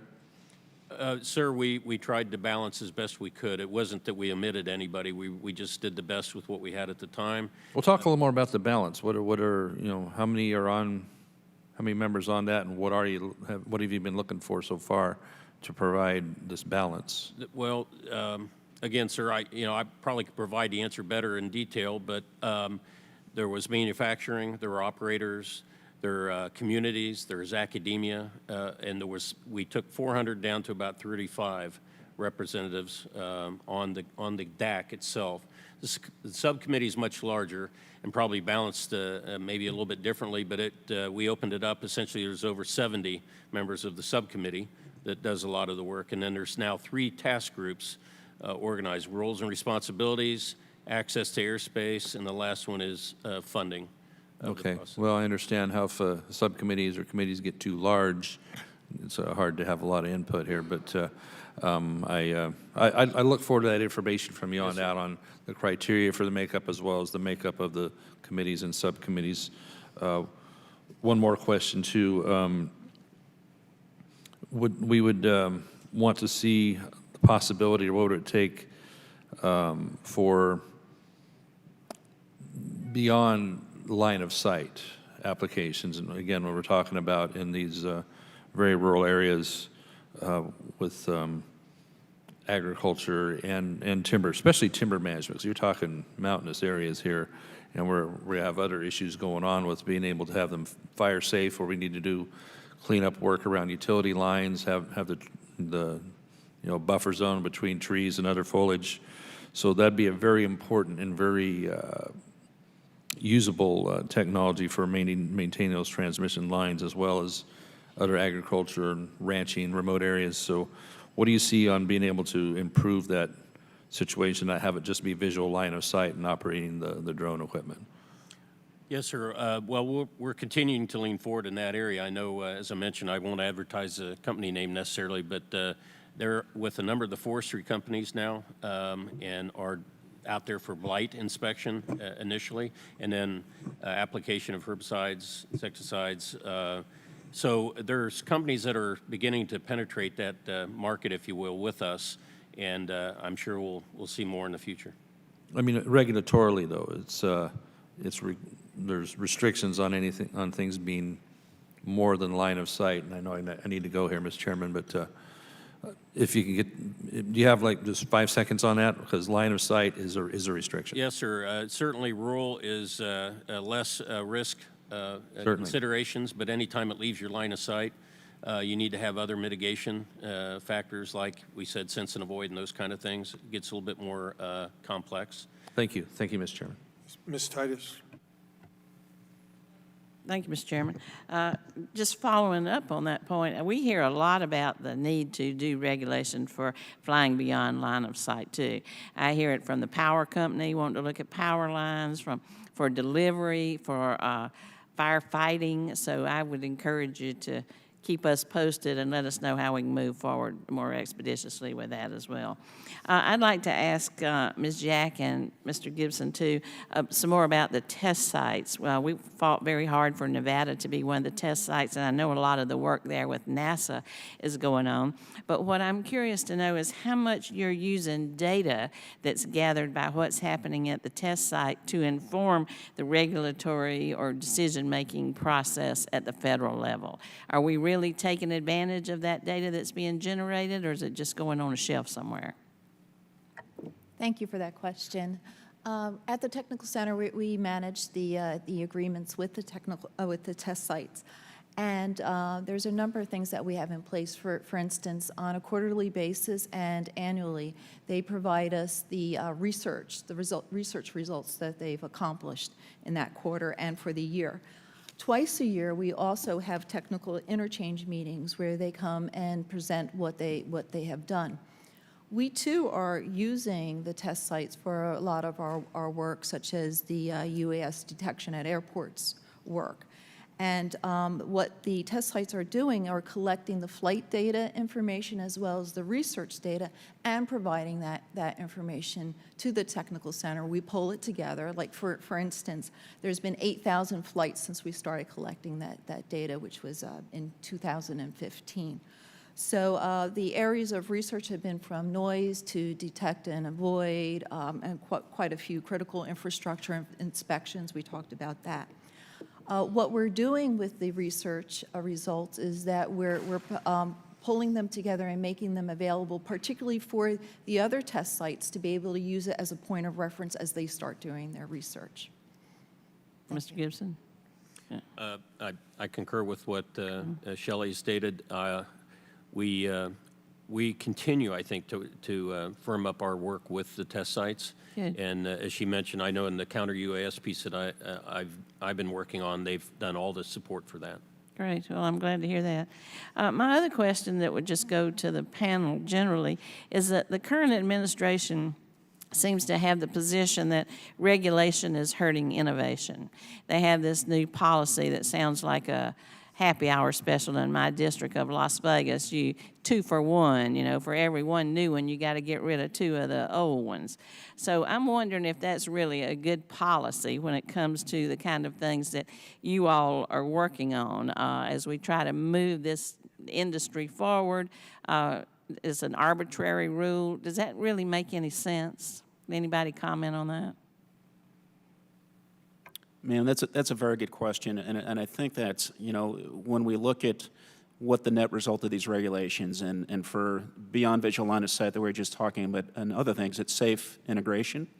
And so I'm not really so much focused on 2 and what at or anything else. I'm more focused on what are smart and sound enabling regulations that can be implemented right now. And how do we get there? And I think that the way we do is what we were talking about before is let's take the things that are most pressing immediate needs, such as dealing with the safety and security issues, beyond line of sight, drone identification and tracking, and let's kind of solve for that. And that'll take care of us unlocking the next regulation, which is overflight over people. And then once we get that done, then we can start moving a little bit forward on future regulations. So I don't really see this as kind of an arithmetic formula, as much as us staying kind of tight and connected and focusing on the most effective near-term enabling regulations. Good. Anybody else want to comment? Okay, well, that's so much for the 2 for 1 then. Let's see if we can do it in a little more rational way. Thank you very much. I'll yield back. Mr. Westerman. Thank you, Mr. Chairman. Thank you for the panel today, for the interesting information that you've shared. I probably have a little different view of unmanned aircraft systems. I see them more as a delivery mechanism for remote sensing equipment.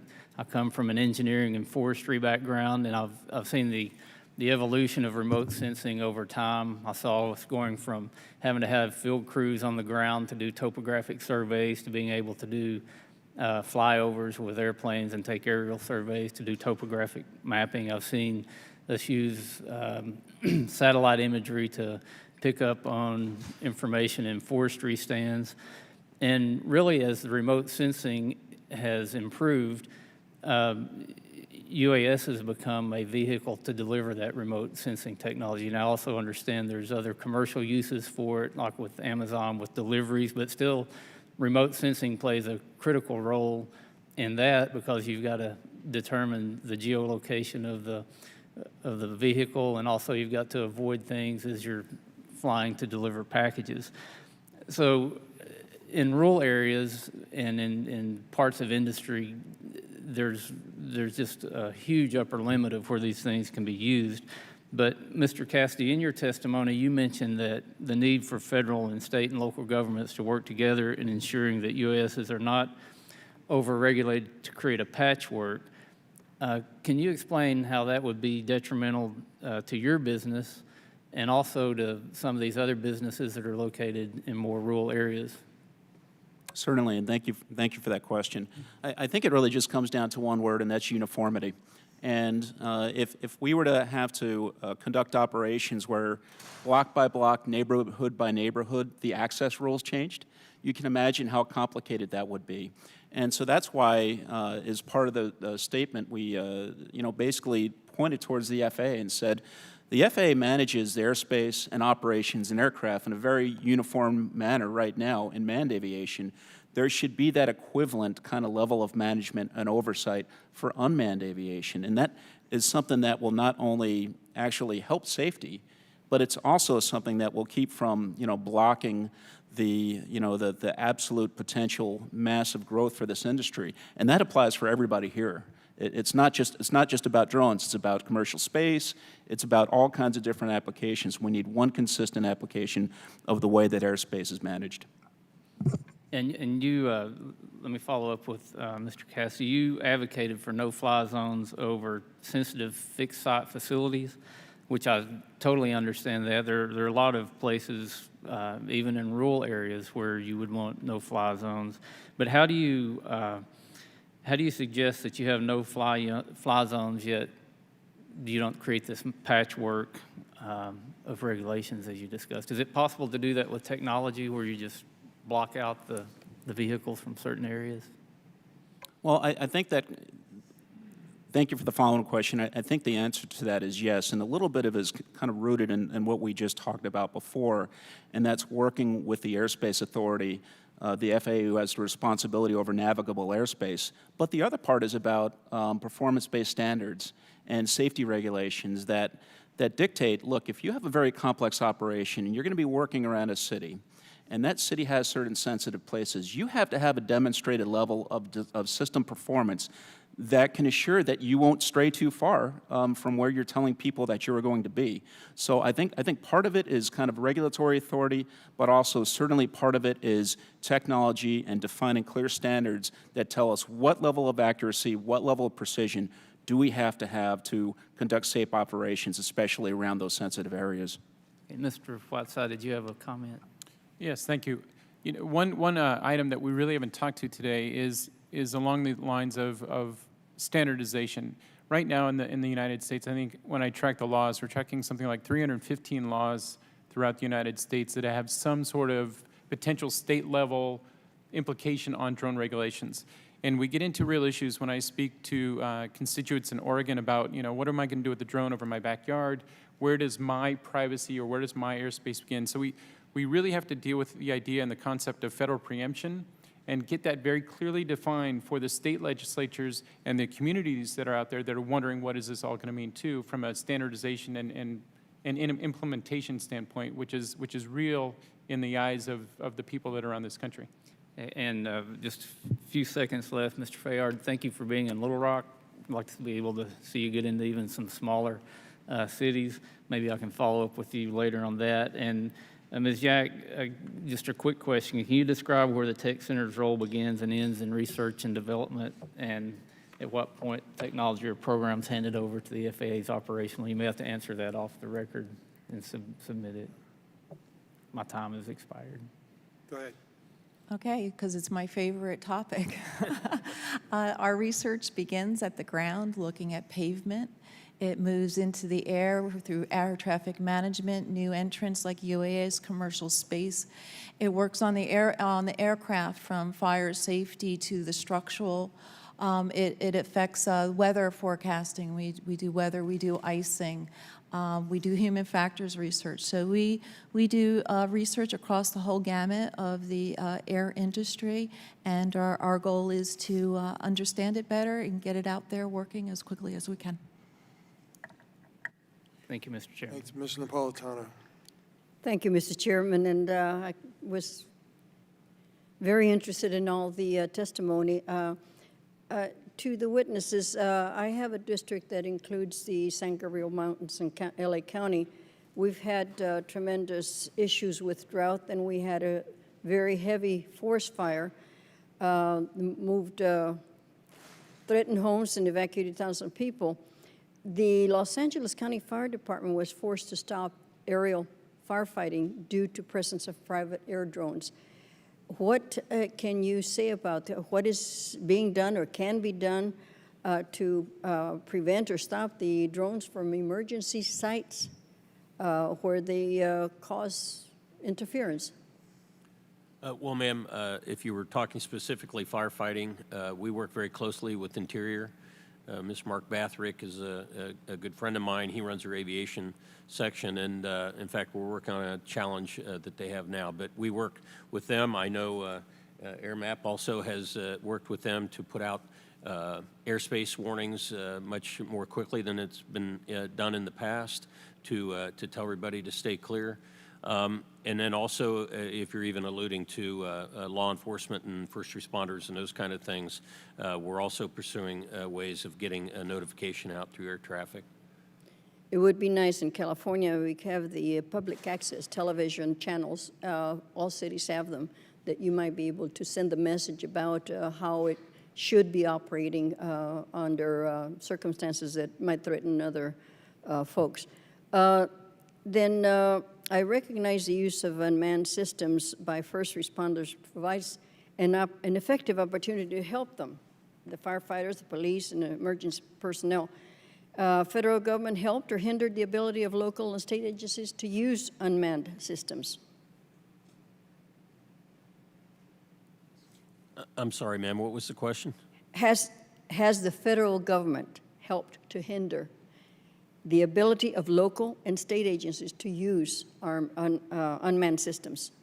Sir, ma'am, I think we've continued to work to improve the ability of first responders to use the vehicles as a necessary tool. We know the value involved. Behind me is Andy Nolly, who's one of my new detailees. Besides FA, he's a reserve police officer, and I've asked him over the next year of his detail to me to improve our ability to support them. Every state has their own laws, so are you finding it helpful to work with the states? Oh, yes, ma'am. Clearly, we've extended information through our counsel's office on some of the preemption issues that were mentioned, and we're working additionally some of those issues, I think, through our stakeholder engagement like the DAC. One of the questions that I usually ask is, what is your budget? And do you have an adequate budget to be able to look at the technology coming in and all the things that you are tasked to do? Ma'am, thanks for that question. I can't imagine any organization that says they have enough resources, but to our discussion today, we have the safest aviation operation probably in the world, again, the density. We've been doing that for decades. Yes, but this is a growing industry. Exactly. But we've had to take the same resources we had for traditional aviation. No one's relieved us of those duties and obligations, and yet now we have a whole new form. Precisely. Do you have enough budget? It's not just money. I think we need help in IT because everything's going to digital. We do need assistance in that area. But I'm not prepared to walk through the dollars and cents or manpower at this time, ma'am. Yes, in the industry, I assume the industry gives you information as to what their findings have been, so you can have more information on. Yes, ma'am. Yes, we work closely. I think it's an interesting balance. Public-private partnerships. There's a lot of money that's coming with us in the sense of private equity and venture. But we still have to partner with them, so we need to move along quickly as well. And to the rest of the witnesses, do you have any training programs so people know if they're interested in joining the industry? Classes? Schooling? Yes. So, go ahead, Brian. Yes, we have a program that that we've stood up in the U.S. We've already trained over 1,000 pilots in Australia, and then we're working with universities, high schools, insurance providers, and et cetera, and training people on how to do drone operations safely and comply. Thank you, Mr. Chair. Thank you, gentlemen. Ma'am. Mr. Lewis. Thank you, Chairman. I'm intrigued by a couple of things I've heard and read here. First of all, Dr. McNeil, with the idea of federal preemption and letting municipalities play a larger or lead role in UTM. We get into all sorts of issues here. We get into interstate commerce clause issues and where the federal government nexus is. You can go back to Lopez or Rapanos or pick your favorite Supreme Court precedent. And if you live in a community like I do, Minneapolis, St. Paul, where you're right next to another state, you're going to have cross-border jurisdiction. You know, in your testimony, you mentioned the explosive growth of the unmanned aerial aircraft systems, and it's true in my community as every place else. Tell me how is your point that the local governments could do a better job, or is it a legal point, I guess? Thank you, Congressman, and sounds like you're a lawyer, all the references there. No, but I played one on the radio for a number of years. You do a great job, Congressman. The point is a very simple one. I think that as unmanned aircraft continue to proliferate, the FAA will be unable to know the constantly changing conditions in local environments. And so we need a mechanism to draw from the resources of state and local officials who know best what's going on in their communities. But then I also share Mr. Cassidy's concern that we need a way to make sure that's uniform and understandable. So I start from the premise that the future that we will look at will be one of UTM, and that state and local officials should have the ability to make reasonable time, manner, and place restrictions that they input into that system. The reason for that's very simple. We take Congresswoman Napolitano's point about local fires. When we think in our local communities, we go to Minneapolis, St. Paul. The Minneapolis, St. Paul police departments know about that vehicle fire. They know about the fact that the local county fair has come to town. The federal government does not know about that. In fact, there are 70,000 wildfires a year, of which the FAA only puts up 7,000 TFRs. They know nothing about local first responder activity. They know nothing about county fairs and amusement parks and whatnot. And so your view, to use a crude analogy, is if, for one reason or another, states actually build interstates, they probably would get them to meet at the border.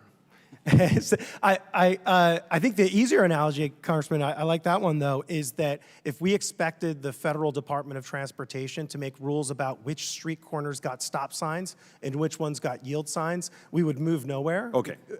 Yep, I got to move on. I'm certain Mr. Cassidy would want some sort of uniformity there as well. But I also am intrigued with Mr. Fayard's service to these underserved markets without some direct EAS funding in some cases. And I am intrigued by this, and it certainly sounds like a wonderful business plan. The first question that pops into my mind, though, is why haven't the legacy carriers done this? Why leave it to FLYGO? Well, I think, if you look at the legacy carriers, like a decade ago, the legacy carriers decided to focus on making money and not so much market share.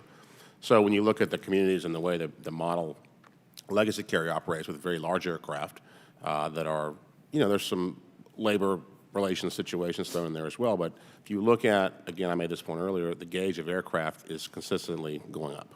So you're approaching 100 seats as the average gauge of an airplane. These markets that we are in, we fly 30-seat aircraft. So these markets, we're not necessarily able to operate on our 50-seat aircraft. They're certainly not capable of a 100-seat aircraft of making that a profit. So you're saying it wasn't a case of market failure, but as long as there was no great market discipline for the legacy carriers to field smaller aircraft, if they were... That's correct. And there is a market, and I'll give you one example quickly. Before we started our flight from Shreveport to New Orleans, the average O&D per day on that market was something like 1.2 people. Our first flight, we had 13 people. So statistics only take you so far. And in this business, until you put the aircraft into the market, it's hard to say, you know, how big that market really is. And if you want to look at, I can tell you, you can look and say, well, New York to LA, we know what that is because we have the O&D, et cetera. Most of our routes have been unserved for, in some cases, over a decade. So we're going back into a behavioral changing pattern where people say, well, you know, shoot, it's that drive 7 hours, I guess I'll just go make it or I just won't go. Now, obviously, at MSP, where you are, you know, it's a very large operation, very large hub. Your options are almost endless. Yeah, but there's a number of rural airports and mid-market and very small airports in the Midwest that might have an interest in this. Thank you so much. I yield back. Mr. Lipinski. Thank you. I know you've been here almost 2.5 hours. Thank you for your testimony. I tried to make this pretty quick. Ms. Napolitano talked about issues and problems that UAS could cause in disasters, but they can also be very helpful when there's a disaster. But in order to make UAS a viable technology to fill these roles of being helpful, being that aerial coverage to see what's going on, there are some situations where operators need to quickly obtain temporary waivers from certain restrictions or flight rules. So in the Extension Act, Section 2207 directed FAA to publish guidance and procedures for processing of exemptions to allow both public and civil operators to operate UAS in response to emergencies. The FAA had 180 days to develop this guidance, but it has not yet been issued. So, Ms. Yak, can you give us a timeline for producing a process and guidance to operators? I'm sorry, that's not an area that I'm responsible for. I do the research. Mr. Gibson, do you have any information on that? Sir, I'd probably prefer to take it for the record, but we have worked on that. I think we were a better place than we were before, but reference a report. I'll have to get back to you, sir. Well, I certainly appreciate it. This is not the first time I've raised this, and as I said, it's overdue, and I think it is something we really need to, FAA really needs to get moving on. So. Yes, sir. The other question I had, Mr. Lamalfa brought this up, others had brought it up, the issue of somehow fencing off certain areas from where UAS can go. And I know, AirMap has your geofencing. I want to throw another possibility out there and see what the possibilities are. A fixed counter-drone technology, something ground-based, maybe radio frequency that could disrupt the communication. Is that a possibility? Is that something that can work along with geofencing? Where does that fit into fencing off certain areas from UAS? Sir, that falls in line to some extent with a number of the security issues that we're taking, 2209 with the airspace, 2206 in and around airports. Yes, we've seen a number of technologies, a number of folks have come to us.